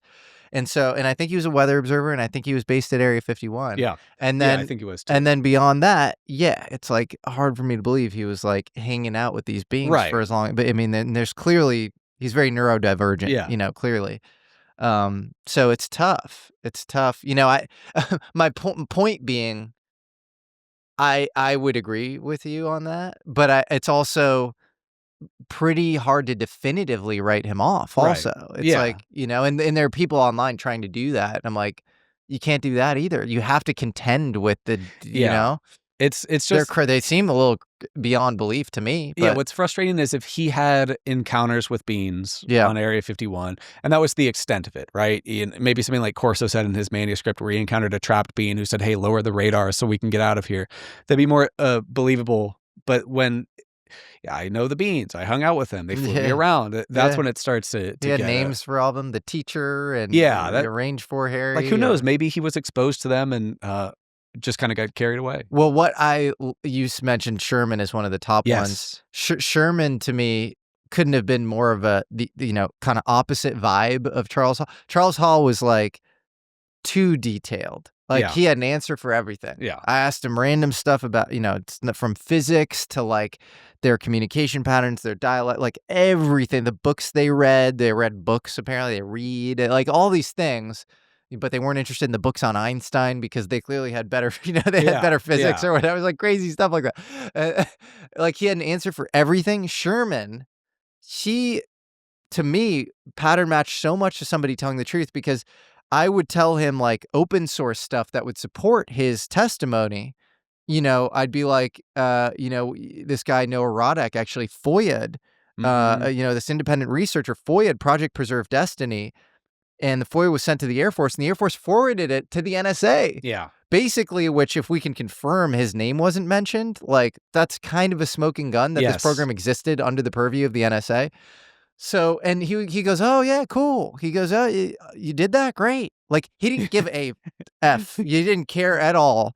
And it was, to me, I'm like, oh, this guy's so comfortable in his own, like he knows what happened to him. He's not trying to signal anything. He's the opposite of a Greer who's constant. There's so much bluster. Yeah, he doesn't have an answer for everything. Yeah. What you and I have a mutual friend who has had decades of experience in electronics intelligence. And, he sat both of us down separately and we talked we didn't know we had both spoken to him until yesterday, but and I think we can say his name because he's on Twitter supporting Sherman. Oh, okay. So, okay. Dan Haug. Yes.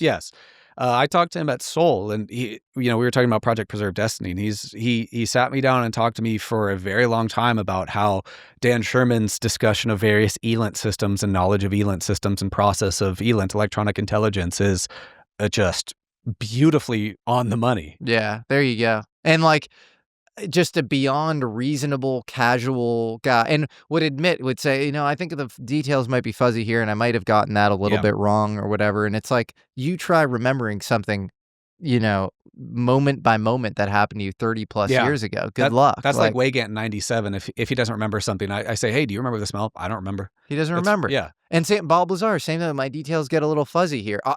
If they don't, then you're lying. Right. Yeah. If that's a worse signal. It's just like Sherman showed such restraint to even say, like, I don't really know what these beings I was getting downloads from looked like. Yes. Yeah, totally. And then what's wild is the base he was at, he took a photo of it, and it's in above black. And we reversed, me and my researcher reverse image searched it, and we figured out it's San Vito di Normani, and that's in southern Italy, and we called it out, and he goes, yeah, that was the base. And so like you write the book expecting for people not to be able to find it, because you don't really have the internet, in popular use back then at least, and now we did. So everything keeps seeming to check. And then the final thing I'll say about that one is, and I hate doing this, but a guy who doesn't want to go public also, but very high up and like extremely credible position, who I wish I could say who it is. You can take it with as much of a grain of salt as you want. Yeah. You can not care that I'm saying this, whatever. But he corroborated a bunch of details around the Sherman story as well. So I really, hold that in high esteem. It's interesting that people have likely been interfacing with these non-human intelligence through telepathic downloads. That's really crazy, but it's really interesting, and it holds a lot of water. A strange world we live in. Strange world, and do you know who Puharich is? Andrei Puharich? Early architect of MK Ultra. He had these sort of machines that I think were kind of similar to what Dan Sherman was using, where you would hum a tone in your mind, match that to the tone you're hearing in these headphones, and that would get you into this locked-in telepathic state. And he had this camp in upstate New York, and all these quote-unquote space kids would go up there and channel what he called the Nine, these alien beings. And he was a contractor for the CIA. Wow. And that work definitely became classified and went somewhere. Yeah. And I think it probably went into Project Preserve Destiny. Wow. Yeah. Wow.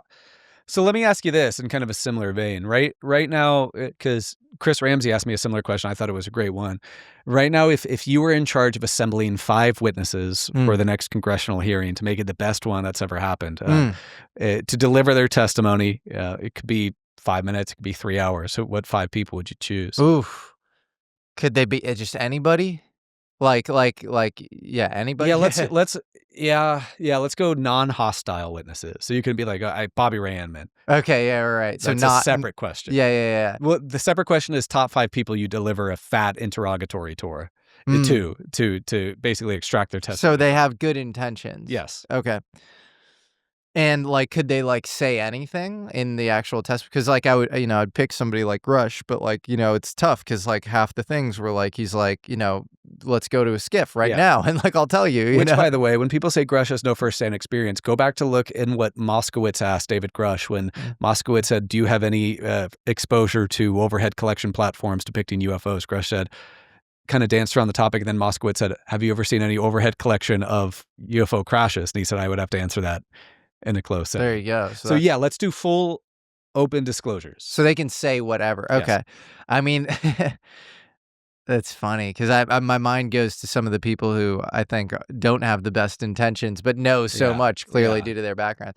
I think people I think Grush has kind of autistic attention to detail, hundreds of pages that he gave to the ICIG, Thomas Monheim, and has just programs, names, dates, where the bodies are buried. So I'd say him. He could probably go through right now. He could probably deliver the exact specific sectionals and years from which program names were first dreamt up.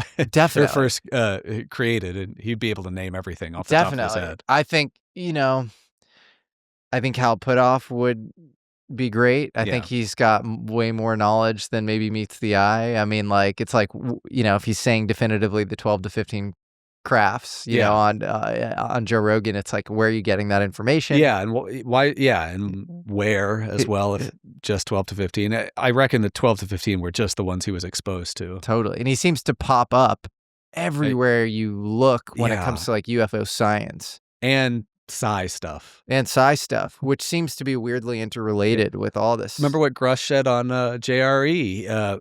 They start talking about remote viewing stuff, and David Grush says, well, what if the CIA started looking into this as psi stuff as a possible solution to serve as a key to unlock some stuff we have sitting around in a warehouse?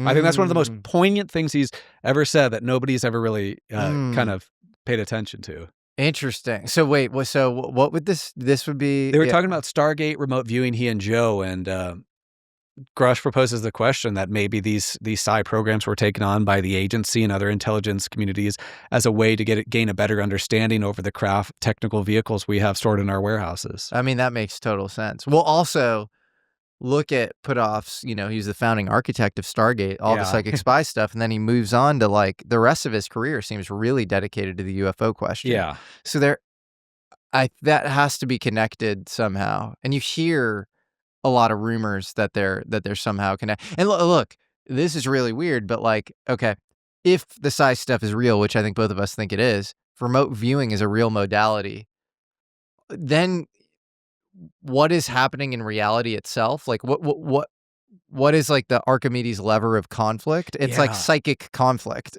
Yeah. Which is really weird, right? Yeah. And the lever that, the system that allows remote viewing to work and operate it is really, it breaks my brain because I'm such a like logistic person to think about psi principles and stuff. It's such a huge quandary to me. Have you met anybody that discusses timeline management or the ability to see different timelines? Obviously, Bob Lazar, was briefed on Project Looking Glass. Yeah. Which is like the manipulation of timelines. You have Tim Taylor, who, is written about by Diana Pasulka and kind of enters her life.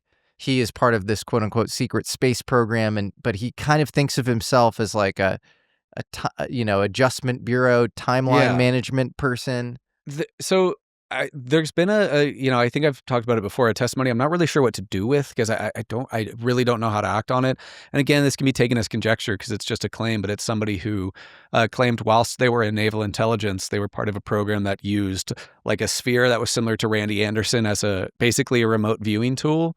But that this sphere was basically used to, I guess, like coagulate time onto the Planck scale, looking at time as frames of Planck scale, and combined with like the many worlds interpretation of quantum physics to like view parallel timelines. I don't know what to do with it. It's really complex. Do you know what to do with it? Send it to me. I'll send it to you because it's very interesting. It's very interesting, but I don't know the validity to it. I've not even begun to start to vet that individual because it's just a really interesting claim that I'm just not sure what to do. I'll send that. I'll try and get that guy over. Dude, I don't know what to do with I would be so fascinated. I mean, Matthew Brown also talked about some AI timeline management system that the White House has or whatever. But then that would give some pretty definitive examples about how the universe works, right? Because if you have an AI that can predict future events, we have a pretty deterministic universe, right?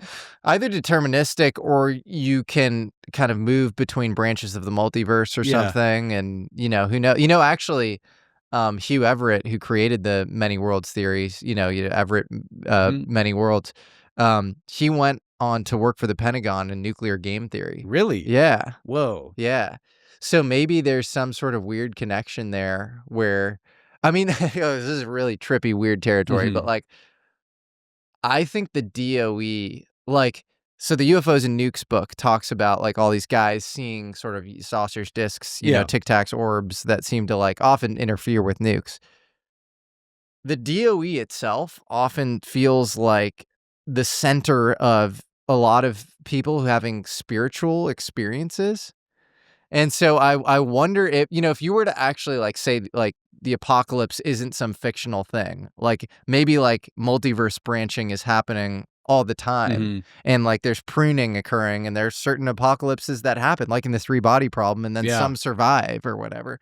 Like the DOE would be like the center of that stuff. Right. And so like maybe they're like the most entangled with this like spiritual world, and it explains a lot of the UFOs and nuke stuff. And if you actually talk to Robert Hastings, I had this deep conversation with him and I was like, how many of these guys have had close encounters of the third kind where they see beings and they themselves have been abducted? Not just they're on the base, they've seen stuff or whatever. And he goes, like 7 or 8 out of the 167. Whoa. And I go, did you poll them formally on this? He goes, no, those are just the people who've like come out saying that. So in my mind, I'm like, there's probably like half of them. Yeah. Or more. And he himself has had experiences, as has Bob Jacobs, a lot of these guys have had. Mario Woods, I found out, had a childhood experience. So it's like the people who end up working in these programs are like closer to this like weird celestial realm. Yeah. Like I know guys who have worked in the program who have now like become far more spiritual because of their time in the programs. And it's really weird. Like guys who are interested in Diana Pasulka's work and like religious questionings and religious frameworks because of their time in the programs. Yeah. It's like, what metaphysical concepts or spiritual concepts are these people either directly or incidentally exposed to while in these programs? And then you have Tim Taylor telling Diana Pasulka, here's the hierarchy of being. And I think it's like alien or non-human intelligence, or aliens or whatever, human hybrids with the beings.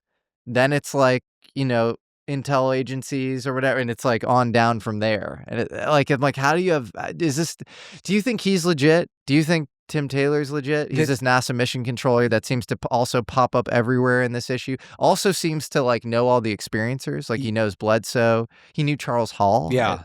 You probably have better knowledge on this than I because you've spoken to the man, but I wish I did. I wish I got more out of him. Yeah. He seems to be acting on the behalf of a faction. Yeah. Hanging out and getting close with various people. What his deal is, I don't know. The thing that's most intriguing to me are the statements that he walks around with credentials from numerous intelligence agencies and organizations like NRO access, various IC agency access. That's very strange to me. How he can just kind of stroll in wherever he wants. Yeah, it's strange. And it's, I don't like naming too many names, but especially if they're not like public figures generally. But I think Bledsoe doxed him. And then Chris Ramsey kind of said it best with Tim Taylor, where he's like, if you want us not to mention you, like, stop doing spooky shit. Yeah. Like, it just shows, yeah. He enters the lives of all of these experiencers. And gets really close with them. Like, yeah. Isn't there photos of Tim Taylor at, like, football games of Chris Bledsoe's children or something like that? Like, maybe, he's really involved in their lives. Yeah. I don't know. Would Tim Taylor be the third one on your witness list? Yeah. I mean, here's the problem is the intersection between like have some incentive to like not say everything and like what they know is like extremely high. So like if it's like the truth serum test, like I do Tim Taylor for sure. Like this platform, full unlimited disclosures of people who have expressed interest in some disclosure, and they get the old truth. I mean, a guy on the good side, I think, or at least good side at the end of his life was Harold Malmgren, and I think he knew a lot more. And this was so sad to me because I thought we had multiple days of interviews that we could have lined up. We did our first interview. His health started to go downhill right after that. And so we were going to do like 4 hours, like 3 days in a row or something like that. And then he said things to me that like, I don't think anybody thought that like whoever the Majestic 12 or group is like had anything to do with him. I mean, it would kind of make sense that Bissell would be like a part of that or something. But he then says on the phone to me, and I didn't even catch this when he said it on the phone to me because his voice is muffled and he's in the hospital on his deathbed. But he goes, that was when the CIA started tracking me. They put my name in some file, and he goes, them and the Majestic. And then we dubbed the whole thing because he had throat cancer 10 years before. And then I see it in the dub. I'm like, oh, like after he passed away. First Friday, I came to the office. I said, why am I here? I asked for it. And I said, well, who had a record? He said, the day that you met Professor of MIT, that day your name went in all the important books of talent that the CIA keeps. That who keeps? CIA. Wow. Not only CIA, but all the Majestic, all these guardians, they all took it on themselves to protect the world. It's like, what did he know, With how quickly his health declined, it almost felt like he was willing to kind of let go after he was able to disclose some of that information. You hear a lot of like family members of elderly loved ones who are kind of holding on to say goodbye to their loved ones or, get a final word in. It seemed like him being able to speak about these disclosures with his daughter present, with his family present. It seemed like right after that his health declined. That's just been something he was holding on to for so long.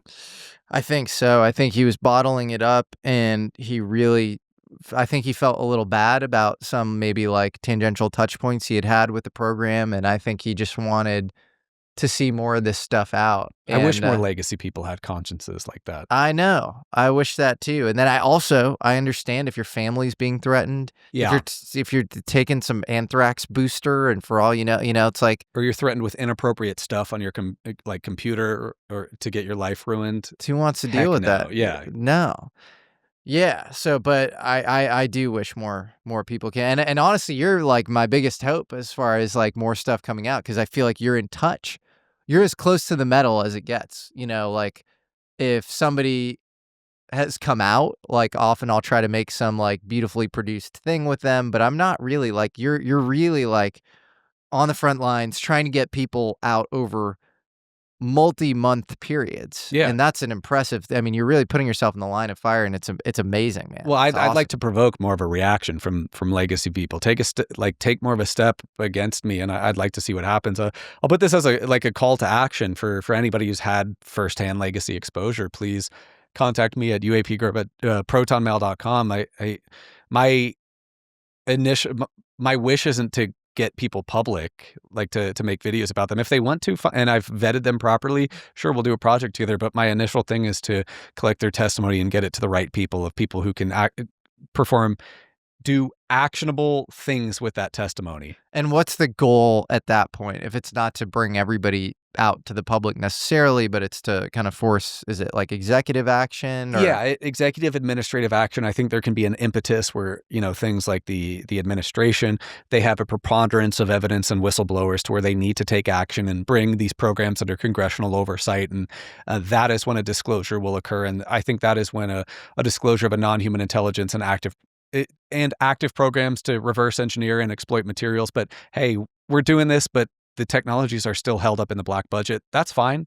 If the U.S. receives a disclosure that non-human intelligence is here, it's been interacting with humanity for a long time, like Carl Nell says, we actively have crafts and we're actively figuring out how to work various systems with them. But we're not going to tell you exactly what we're doing with them, because that's a national security concern. That is a fine medium for the vast majority of the American public.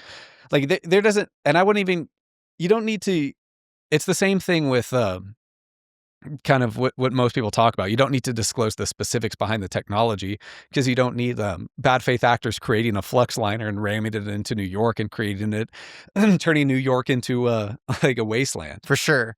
But I would say, I don't know, like I think there are trade secrets, for example, with nuclear weapons, but nuclear physics is like 99% disclosed. Physics about like internal mass reduction and like space-time bubbles and inertial dampening and stuff like that, that absolutely should be given to humanity. For sure. Yes. Like say if you figured out that this like, the quantum gravity stuff is BS and actually gravity is not what we think it is, or whatever, because gravity's been this big question in physics for, decades.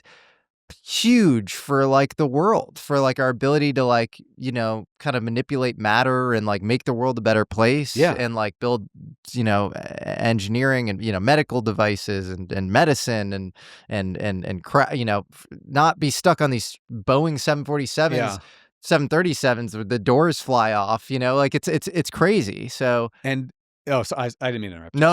I was ranting. I was just going to say, and if, there's 0-point energy systems that have been and could be exploited somehow, that is an absolute humanitarian crime to keep from people. It is. I mean, do you think we do have that? Because that seems to be the implication of a lot of these, Dylan Borland literally said it, the most classified thing, most sensitive thing is not the craft, it's the energy system. Yeah. And didn't Jake Barber say with Ross Coulthart he knew about like 0-point energy systems at the very end of the interview, or like just insane energy systems? I'm almost positive he did. Wow. I don't know. Maybe. We talked about anti-gravity, me and him, so. Yeah, or maybe anti-gravitic systems. Mm-hmm. I mean, I think it's likely, again, I have very poor understanding of physics or some of this stuff. I like the programs. See, I think my base case is they have some weird effects that they know how to get. Yeah. Kind of in little experimental cases. I think the idea that there's a box that could like power the earth in a sustainable way, and it's like hidden in some like DOE national lab or, one of these, containers that you've mentioned.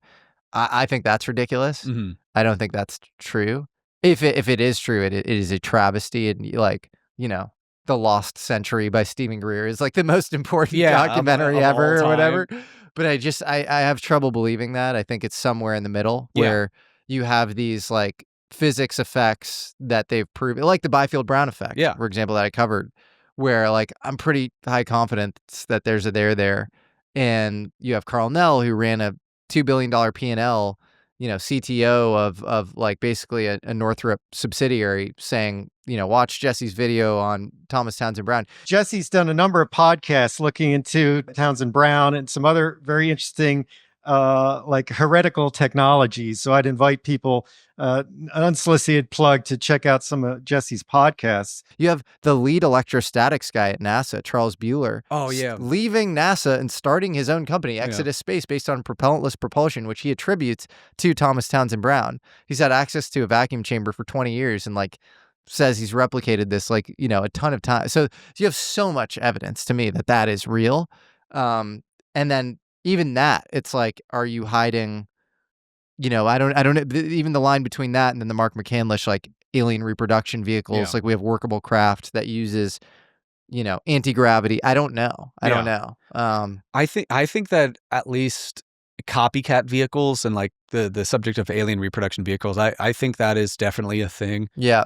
People often ask the question, if alien reproduction vehicles exist, why is the F-16 engaging with enemy assets and not a TR-3B? Well, I think a strong argument can be made that with alien reproduction vehicles, there's probably a very select number, and the technology is probably so sensitive and probably not adapted perfectly, kind of what you're talking about, copying certain aspects and getting weird physics effect, that these sorts of craft and these sorts of platforms are relegated only to the blackest of programs for ISR purposes. I mentioned earlier, like, the founding of I think the NRO is so important to this whole conversation of UFO legacy programs. The NRO was founded to get American intelligence in denied airspaces because we knew that nuclear war with the Soviets would lead to mutually assured destruction. So there was a huge advantage in defensive reconnaissance to find out where Soviet radar, Soviet nuclear sites, and perform ISR of adversaries in denied airspaces grew like exponentially in importance. So, I mean, if you have a TR-3B that can travel to Russia instantaneously and then render itself invisible on any sort of detection system, whether it's radar, whether it's human eyes, and to gather intelligence from 100 feet away from a Russian ICBM silo, that is invaluable. Seems like it. And I think the B-2 stealth bomber was like the last classified vehicle that was then declassified. So, or am I wrong about that? Was it the B-21 Raider, or was the Raider ever even like inherently classified? I don't think it was classified. Okay. I think we all know about the B-21 Raider, and that's like an official thing. So maybe I'm wrong. No, I think you might be right, because there was the SR-71U2 A-12 Ox cart. Yep. And now, of course, F-117 was classified for a little bit. Held at Tonopah Test Range. Yep.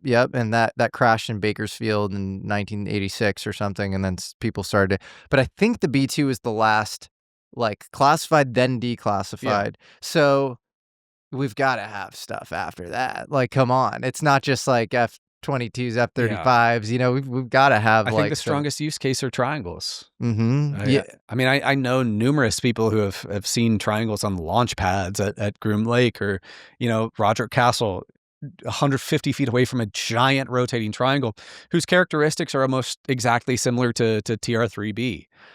The triangle story, and that's a great thing you broke with Castle, like that story comes up time and time again. There even as like ancillary parts of other stories, like Randy Anderson, who you broke as well, like with the Area 51, he claimed he saw triangles taking off from Area 51. Triangles stored at DOE-owned lands across the Nevada Test and Training Range. Yeah, Dylan Borland triangle, the Belgian Wave were triangles, and I wonder if that had something to do with maybe that was actually just terrestrial tech, like American technology. I mean, Edgar Fouché gets a ton of flack for not producing claims for his testimony, and like, I get it. What's he going to do? Wheel a TR-3B out? But I still think his testimony has so much incredible juice to it and aspects and things that I think are inherently true. For example, back in 1998, Edgar Fouché was talking about TR-3B. First actually operational models of TR-3B started to kind of fly around in the 90s. From the 70s until onward, it was prototype models. The pilots forum are out of the Navy Test Pilot School out at Pax River, and the AFFTC out of the Edwards 412 Test Wing, which is something that I would come to believe as inherently correct with the testimony of Ed, the lieutenant colonel at the 412. So the Fouché TR-3B is mind-bogglingly interesting. Additionally, he says that the propulsion system was reverse engineered out of Sandia and Lawrence Livermore National Lab. In my framework of UFO legacy programs with FFRDCs, this would make complete sense that high trust, government-owned, contractor-operated, where the technology is still proprietary government property, like a reverse engineering propulsion system for internal mass reduction would be kept within the FFRDC, while contractors like Northrop Grumman, Lockheed Martin, Teledyne Ryan would be used as compartmentalized contractors on like the skin of the craft, the construction, all that stuff. Do we know that Edgar Fouché worked at Area 51? Yes. So we have records of that. Yes. And then anything else that kind of backs up the veracity of his claims? I'm particularly fond of his mention of the Men in Black with TREAT, the Tactical Reconnaissance Engineering Assessment Team, and how that kind of ties into weird things about like the Liechtenstein Crown Prince Hans Adams II talking about Albert Stubblebine and his little TREAT project and stuff like that. Wait, what is this? There's an old, I gotta find it because this was like a Hans Adams to Stephen Greer, I think, email in the 90s, or maybe it was reversed, but where Adams, I have it in I think it's my TR3B video on triangles, but Hans Adams talking about like a TREAT existing under Albert Stubblebine, who of course was head of U.S. Army INSCOM and was obsessed with psychic spy stuff, and also was tasked with the Intelligence Support Activity, ISA, which is now a JSOC unit. What did he mean when he said TREAT? Like TREAT, like a Men in Black type thing. My brain is fuzzy on the exact context around Hans Adams saying Stubblebine and his TREAT organization, so I have to reference my video for the exact specifics. But that's an interesting thing. Fouché was at Area 51. I'm trying to think what else. I mean, the spinning Mercury was also mentioned in Die Glocke. Yeah. You know, the Kammlerstab context, where you had rotating spinning Mercury, according to this Polish journalist, Igor Witkowski, and you had Ernest Grawitz, and, you know, this kind of head of SS medical stuff under Joseph Mengele, and or maybe he was actually Mengele might have reported to him. I don't know. You might be right. And then who else? Oh, Walter Gerlach, this guy studying anti-gravity in the German context at a nearby university, was also working on Die Glocke. So, and then they had spinning Mercury as well, and then the Vimanas, and they're spinning Mercury there. So maybe this is the latest instantiation is the TR3B spinning Mercury. Because Fouché was adamant that the TR3B is not anti-gravity, it's internal mass reduction. It's to reduce the mass of the TR3B by, I think, 89%. And then various propulsion systems propel it, and can indefinitely loiter, go in low Earth orbit. He said that the program was spearheaded by NRO, CIA, and NSA, which, of course, to me, that fully checks out. I'm trying to think what else, because his 1998 International UFO Conference or Congress, I can't remember what the acronym stands for, that 1998 presentation is fantastic, because Fouché delivers his disclosures as well as like the amalgamation of his 5 close friends and sources' disclosures on TR3B. And Fouché himself stated he had seen the craft twice, once in Edwards Air Force Base and once somewhere else I can't quite remember. But you know, if I had to bet on one derivative system that we have, it would be the triangles. I'm so confident in the triangles. Shows up everywhere. It really does. What do you think of?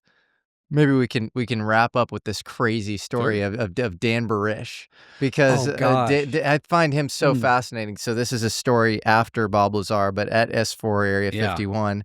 And there are these crafts and these beings. Who is he, and what did he experience? So he's an alleged, microbiologist out at S4 who interfaced with the J-Rod, a recovered living extraterrestrial entity that was housed at 6 layers under Area 51 S4, under all the weird craft storage and Project Looking Glass and all that weird stuff. And that there was basically a containment sphere where he would go interface with this being and extract its blood for tissue sampling. And he gave like a super long interview talking about the exact biological systems of this creature's blood. It's either the greatest LARP of all time, or maybe there's something to it, or maybe I don't know. It's either the greatest LARP of all time, or there's something to it. Have you seen? I think his name's Brian Jackson. Yes, UFO researcher, and he gives a presentation on Dan Barish. There's some weird stories around Dan Barish where I think his godfather was Mike McConnell, who was Mike McConnell. Yeah, he's director of the NSA, and there's something around Mike McConnell's son dying in a freak accident, and I don't know if Brian Jackson's sure about this or what, but he thinks that it's almost like Mike McConnell takes in Dan Barish as like this, like, you know, like godson, like really important person to him, and places him on all these special projects and almost views him like a son, like sees him as having like soul swapped or something with his son or something. There's something very strange. That's so bizarre because Admiral Mike McConnell is somebody I would say with almost like as high secondhand certainty as you could have was involved in the programs. This is where things get really weird because John Lear is on record saying in an interview, like, I helped, you know, get Bob Lazar a job at S4 Area 51 because this was all part of this limited disclosure plan because we knew that we could, you know, Bob Lazar was discreditable. We could say that he owned a brothel and that he faked his educational credentials and all this stuff.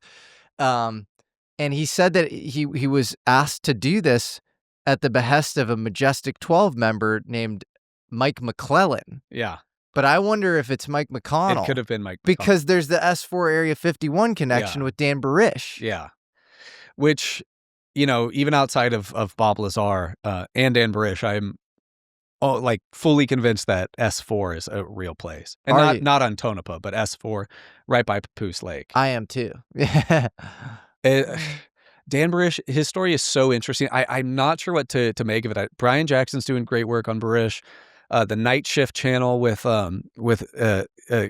and Xander Jones, they're super into Dan Barish. And then when I was hanging out with Chris Ramsey, he showed me the most bizarre videos of Dan Barish and his wife, like vlogs of the most weird, possibly agency coded, like what things of all time where his wife will like show an Orange Crush soda and almost give like what seems like agency keywords or something. Implying maybe Dan Barish and his wife are absolutely bonkers, or maybe she's his handler.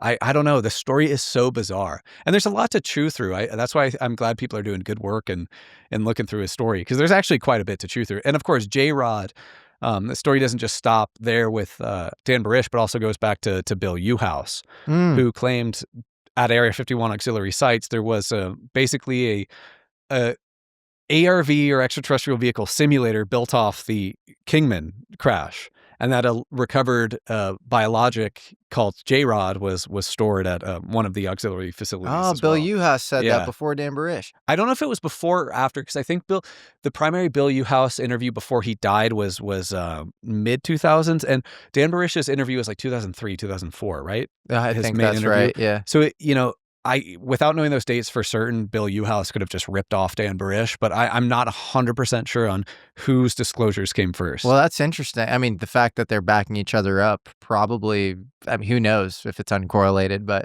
With all this S4 stuff, this is why we need Project Gravatar.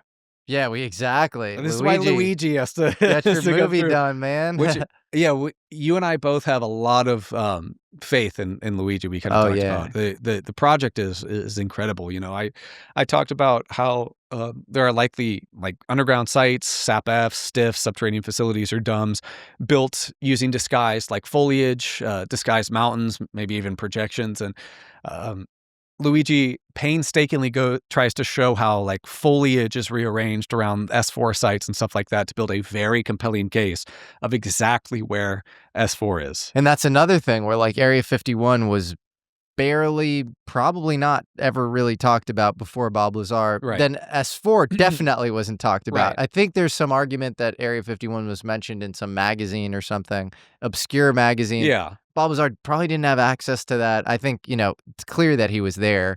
But then the fact that, if we're going to get any corroboration on S4 from that movie, that's a big deal. Right. And some people like to try and say that Bob Lazar ripped off the S4 name off of Tonopah Test Range, because just east of Tonopah Test Range is a outdoor site called S4 that Janet Airlines, Janet Airlines, the famous red striped airline, flies to Area 51, Area 6, which is by the Yucca Mountain Flat, which has a Lockheed Martin-owned aerial operations facility that does work for DTRA, for DARPA, for like the NRO, the NGA, which is really weird.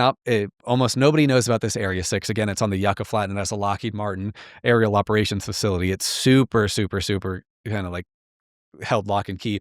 And then Janet also flies to Tonopah Test Range. And Janet also drops employees off at Tonopah Test Range to the area or to the S4 site there. And apparently, according to Lazy G Ranch, which is a great blog that actually tracks like FFA, flight radar and stuff of Janet Airlines and so forth, employees on the S4 area of Tonopah Test Range have to be taken there directly from Janet and cannot drive on site like other employees at Tonopah can. So that's a bit strange, isn't it? And another, where we first hear about Janet Airlines, Bob Lazar.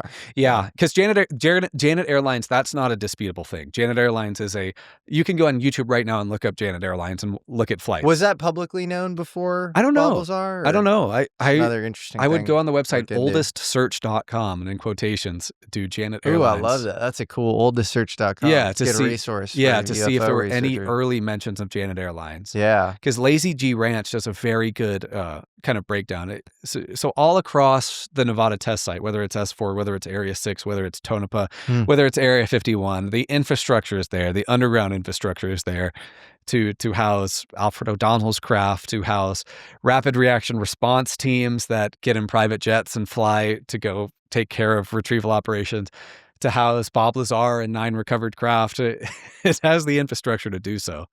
Where do you think things are headed with UFO disclosure? Do you think things are bursting at the seams and we get a lot more kind of spontaneous disclosure? Do you think we get some slow-rolled, managed thing? Do you think the subject dies out? What do you think happens? It's not going to die out. I disagree with Carl Nell quite a bit when he says that his current, the current like carefully managed 2017 originating disclosure campaign is kind of dead.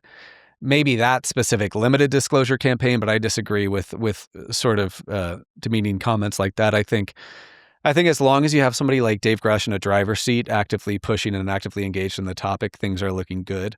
I think there's there's been an impetus in public opinion on the topic. More and more people are getting engaged, and even though there may be some questionable characters in films like The Age of Disclosure and maybe some opinions I don't agree with, and it might be framed a little weird, I do think documentaries like that are going to be great to get the public more in tune, because if people are watching like Marco Rubio, who, UFO heads who are deep in the subject have known he's had an interest in the subject since 2017 and has employed his staff at the SSCI and others to go find more about whistleblowers for him. So that guy's a coward for not staking his political career when he's been well known into the subject since 2017. Maybe a coward's a strong word. Maybe he just hasn't had an avenue which to affect things. But Marco Rubio, is known about the topic.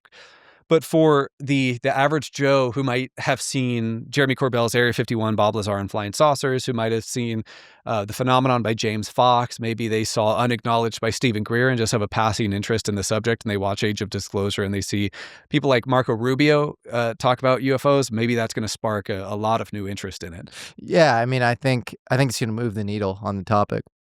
I think it'll be, if the 2017 New York Times article was like, this big jumping off point or whatever, I think this will be a force multiplier. I think James Fox's new movie, Moment of Contact 2 or whatever, will be this massive force multiplier.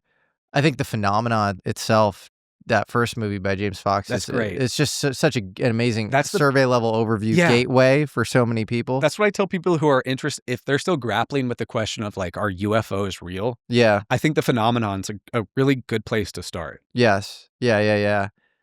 It's fascinating, man. And then what do you think, like, what's your, fast forward to 10 years from now, what do you hope you're doing? I would love nothing more than to be involved with transition of legacy programs into traditional oversight channels. I would love to be on teams that goes and inventories warehouses housing craft and biologics and materials, and bridging those clandestine programs, still black budget, still protected by USAP, but back under United States control. I'd like to be involved in helping whistleblowers get basically reparations for maybe their VA disability that's been canned, stuff like that. Help. I would like to be in an official capacity helping pry legacy programs from the cold dead hands of people like Dick Cheney and Admiral Bobby Ray Inman and a lot of these old crones of the old guard who are in these old boys club who don't want to relinquish control of legacy programs, and bringing that to under control. Do you think, like, just going back to like the kind of convoluted org chart or whatever, it feels so, I'm sure a lot of people watching this are like, how is that kept secret? Do you think maybe it's something like the 3-body problem, where if the tip of the spear of science itself might be managed by like the beings or something, that like the org structure is somehow managed by them, or Not necessarily. I think it's once you spend enough time looking at it, it's very rational how this is kept such secret. How many people in the U.S. do you think know about, like, know pretty intimately about the UFO Intimately thing? a small number. I'd say hundreds in the low thousands. Okay. Maybe 1,000. Okay. As far as like defense industrial based contractors who are exposed to metamaterials who don't really know what they are, but it's UFO stuff, probably a larger number, maybe 5 to 10,000. So Okay. I'd say maybe 200. I'm going to lower my initial estimate of like 200 people. Okay. With a good knowledge of the programs, and even less with a historical knowledge. Yep. And do you think that those people are our best and brightest minds? Probably not. The best and brightest minds are the best and brightest minds right now are probably at like actually probably some of them are.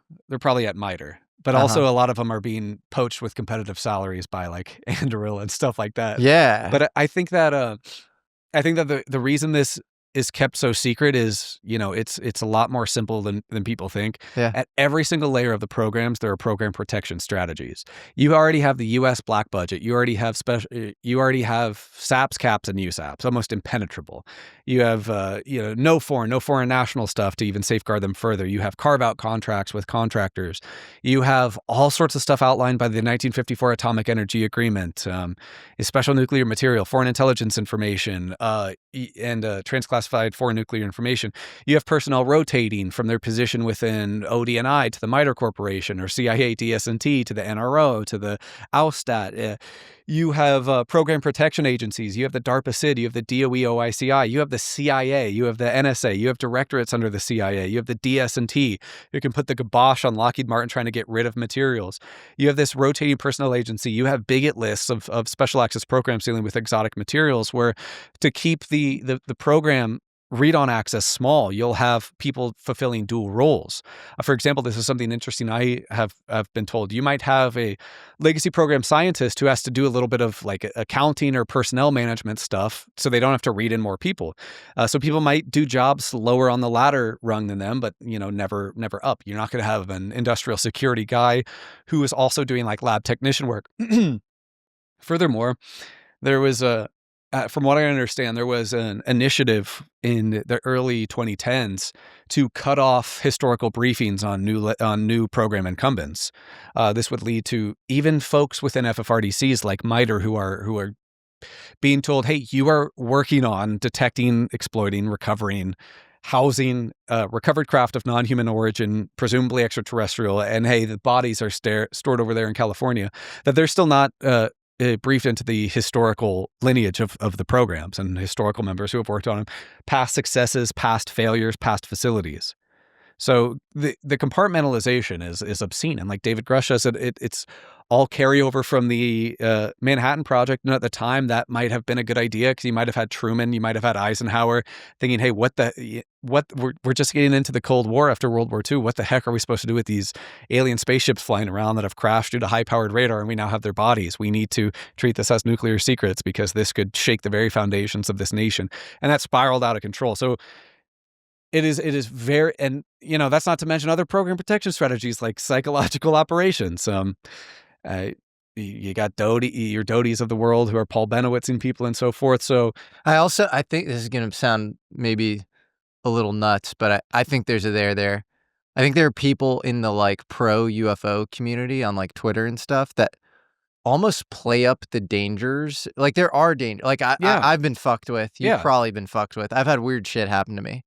But there are people where it's like all they talk about is how dangerous it is to like look into this stuff. And I'm like, are you trying to deter like more people coming out? That seems like their whole beat. They're trying to circulate that as much as possible. It's like they want that to be a meme that's like embedded in your head if you're ever thinking about going public, because there have been deaths here and deaths there. And there, you know what? There have been some spooky shit has happened.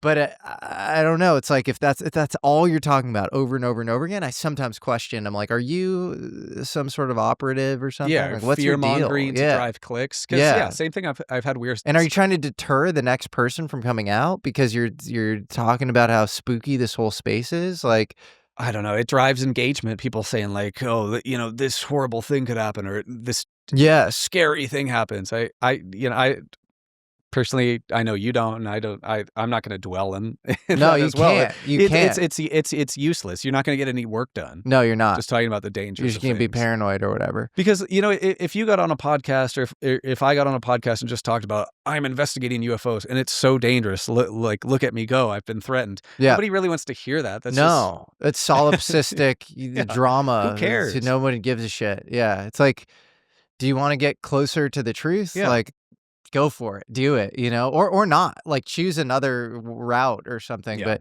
no, there's a lot of like, it's like all about me, and it's like, no, it's not. Yeah, it's to be about the content. Yeah, this is way bigger than any of us. It's the same thing as like, I may be trying to put together a framework of how I think legacy programs work, but it's still far more complicated than even I could possibly imagine. And I understand the tip of the iceberg of the subject. I don't understand the physics. I don't understand the experience, or I don't understand the biologics. It's anybody in this subject who also claims to understand everything is probably is nonsensical. I think so. I think the best analogy is it's a bunch of blind men touching different parts of an elephant. Yeah. And then it makes you think of disclosure in this entirely different context, which is like the government clearly has a bunch of factions who know a decent amount about the subject or have a lot of data on it and have done some really cool scientific things on this topic, and often have tried to like weaponize the stuff, to be honest.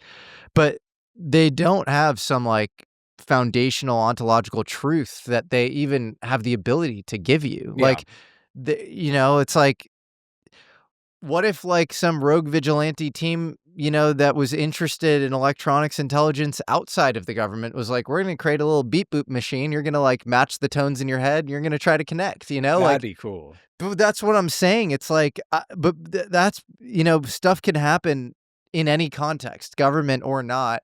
There are things that we don't have particle accelerators that we can just like build overnight, like outside of the government. But like, a lot of this stuff is way more like, you just go out and touch the thing or get it, more than you think. It's not this like cabal who's like controlling everything. Mean, that's why Chris Ramsey had a very poignant tweet recently. It doesn't apply to me because, of course, I operate in my own lane of legacy programs. That's just what I like. Where he said I would rather talk to like a farmer about UFOs than like a former government person. And I think that's so valuable. We have people like that are focused more on the human aspect. The experience aspect. Cause I'm a lost puppy when it comes to well, to so some of the most credible, I think, witnesses are like, you find them, there's like, they have no like digital footprint, they're living in the middle of nowhere. Like I was in Norway and I, talking to this farmer, and he like sees a craft and it's hovering right around his house, and he's just like never gone public. He doesn't, he barely knows English.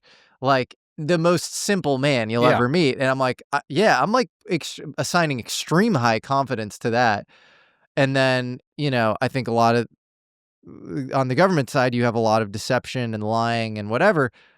But then simultaneously to that, like there are a lot of people who just put a minus sign. Like you see AJ from the Y-Files go on Sean Ryan, or you see Chase Hughes or whatever. And it's like, these people aren't whistleblowers, they're government propaganda artists. And it's like, it is just as lazy to wholesale accept everything these people are saying as it is to put a minus sign on everything they're saying. Just because they had to go through DOPSR. Just because they had to go through DOPSR, and because they, from like an American like tactical, geopolitical advantage perspective, like don't want to like leak, like war secrets to like Russia or China. Or like, go to jail for espionage. Or go to jail for espionage. Like, just because they're not Ed Snowden doesn't mean they're not a whistleblower. Yeah. And then also like, what about the meta question? So you think they're running a PSYOP, Chase Hughes or Sean Ryan, like figure out why they're running the PSYOP. Figure out what's going on. I think the Scylla in Charybdis is like, you accept poor Paul Benowitz, but like you accept everything, or the other side, which is you don't take anything seriously. You don't take anything at face value. There has to be some like middle path. Yeah. I think it's such a tricky field to navigate because there are self-aggrandiers, liars, people acting on behalf of psyops everywhere, and then noble individuals who are just trying to speak truths, like David Grush, like Dylan Borland, for example, who I think is another one. So it's such a complicated topic. I do have I know people like Ross Coldhart have been a little pessimistic on the subject of disclosure progression. I do have an optimistic view there that we are heading towards a point of hopefully not like CIA-sponsored limited disclosure of no mention of derivative technologies, but like a more complete picture of our reality and what really interesting RDT&E programs within our own US DOD and IC have been doing for 90 years. I hope maybe, this might seem like a foolish dream, but I would love one day to be able to write or help write the textbook of the history of the legacy programs. That would be awesome. That to me would be, I could think of no more interesting. I would love to become a hermit up in the mountains and spend 2 decades just writing out the history of legacy programs. Well, I can't think of anybody more qualified. So I think maybe one day, maybe one day. Far from it though. I have just as much of a. I just have my own piece of the puzzle. Just promise that if they hit you up and say, "Hey, you can be our official, historian," that is contingent upon you being able to write stuff that goes public. Oh yeah. I wouldn't want to be like swallowed into the programs. Yeah. Right. Just because that's kind of what I stand against. Yeah. Well, I hope that happens, and I do think even the people trying to manage the thing or flood the zone or whatever, often their plans end up backfiring because you're just adding interest and eyeballs, and like young people are getting more interested, and that has its own momentum that's just going to snowball. And like, it's honestly like a classic, like intelligence failure is like, you try to pull off these triple bank shots and, they end up kind of backfiring. Yeah. On you. The perfect example of there is Stephen Greenstreet trying to take down David Grush essentially by saying he struggled with PTSD multiple times after being in theater and experiencing the horrors of war, and trying to say that he's not a credible witness because he has suffered from PTSD, and that backfires, and that sort of stuff does not work out very well. It's so bad. And like, guys, I think he was like had a contract with the DOE or something at some point.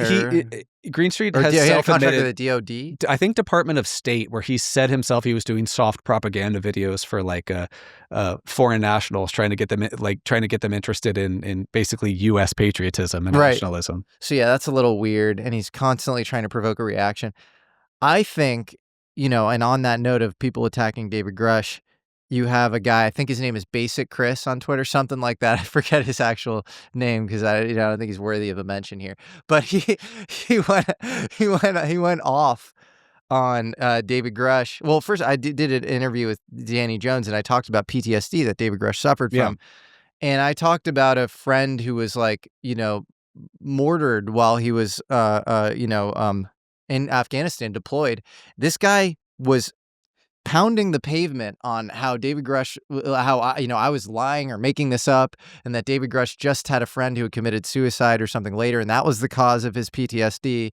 And then somebody finally interjects. I never engage with this guy, but somebody interjects and they go, hey man, actually this did happen. He talked about 2 different friends, and he goes, "Oh, sorry." And it's like, dude, I mean, like, do you know how much pain you're causing to somebody who's like, served our country? Yeah. You think that's cool? Like, that's so whack. It's the same people who said Randy Anderson was a liar because he suffered PTSD from his service in Jordan. And once he got out of the armed services, he turned to substances to deal with the pain. Yeah. And he got clean because he's a strong man, and he got his life back under him. But because he struggled with addiction issues, because of the horrific things he's faced in life, that means his testimony is untrue. It's the same people who say, oh, Dylan Borland looks nervous, so therefore he must be like neurodivergent, and therefore he's being tricked and preyed upon. If who wouldn't be nervous saying what he's saying? It's insane.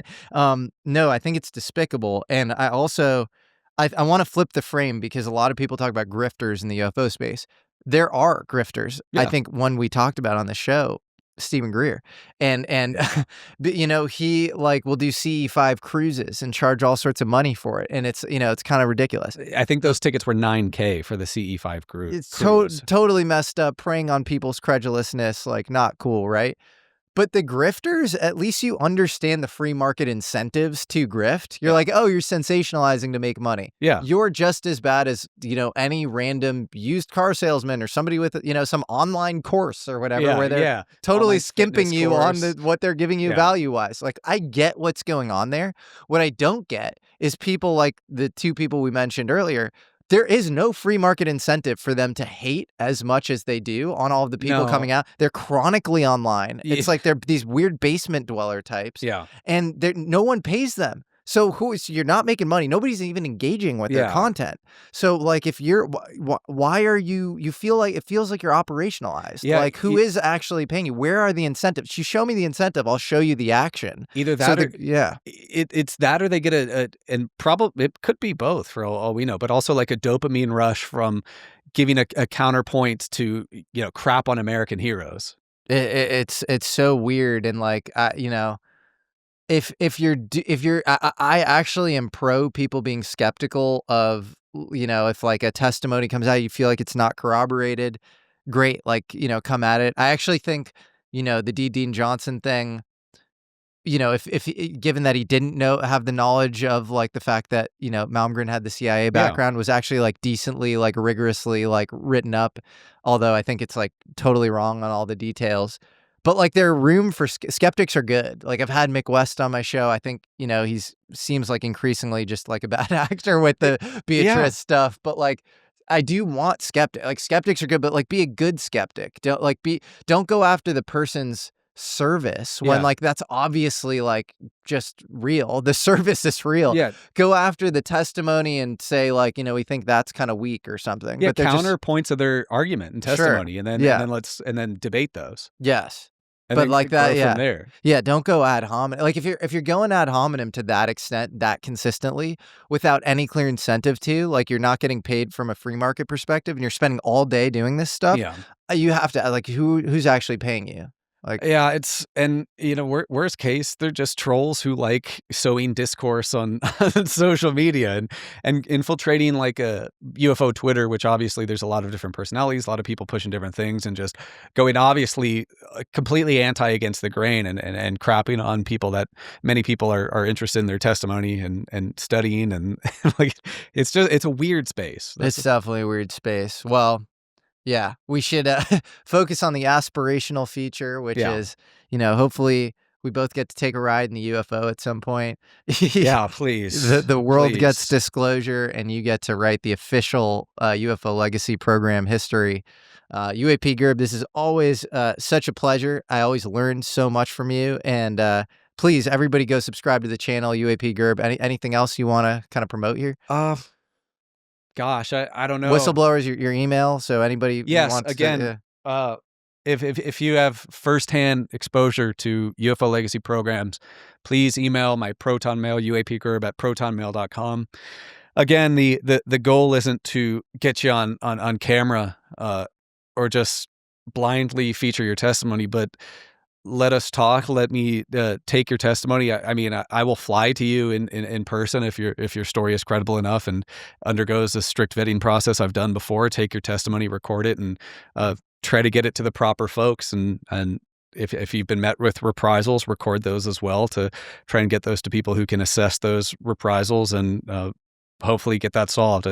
It's not a joking thing. It's not a serious thing. This is a very serious thing. If you've had firsthand exposure, please contact me there. Absolutely. Subscribe to his channel too. It's like the most hardcore, best UFO channel online. Also his Patreon. Oh yes, please. Yeah. I don't have the time to do like exclusive Patreon stuff, nor do I want to gatekeep any of my stuff. So the Patreon, I don't gatekeep any content. It's only to support the channel if you think it's worth something. If you don't support it on Patreon, please go like and subscribe to projects. The guy's making no matter what. 3-hour deep dives, you know, just like the fire hose of information. So just, you know, That deserves, in any other context, you'd have to pay for that. And, you're nice enough to just put it out because this is a topic that I think it's probably hard to kind of, put behind a paywall. But I think you deserve as much sponsorship as you can get. Well, thank you, man. So, yeah, man. All right. Thank you so much, Jesse. It's been a blast. Appreciate it, sir. Absolutely. Over the last couple of months, we've been designing the new American Alchemy merch drop, and I'm excited to say that the 2025 winter drop is finally ready. We now have 30 uniquely designed pieces that really reflect what American Alchemy is all about. This drop includes epic t-shirts, long sleeves, crew necks, hoodies, tapered sweatpants, hats, totes, mugs, and tumblers. The Fukushima Japan pieces, for example, have detailed left chest embroidery. The Morning of Earth designs went through multiple revisions to get the fit exactly right. And the Iron Horse tee is something I think will be a hit for anyone who loved the UFO Cowboy or our Atomic Age shirts from our last drop. We cut a lot of things that didn't meet our standards, and we're really, really proud of each of these items. Everything is pretty limited, so there's no endless restocks. Once it's gone, it's entirely gone. If you missed anything from our original drops and you want to go out and represent, now's the time to go grab something. So go to AmericanAlchemyMerch.com to check it all out.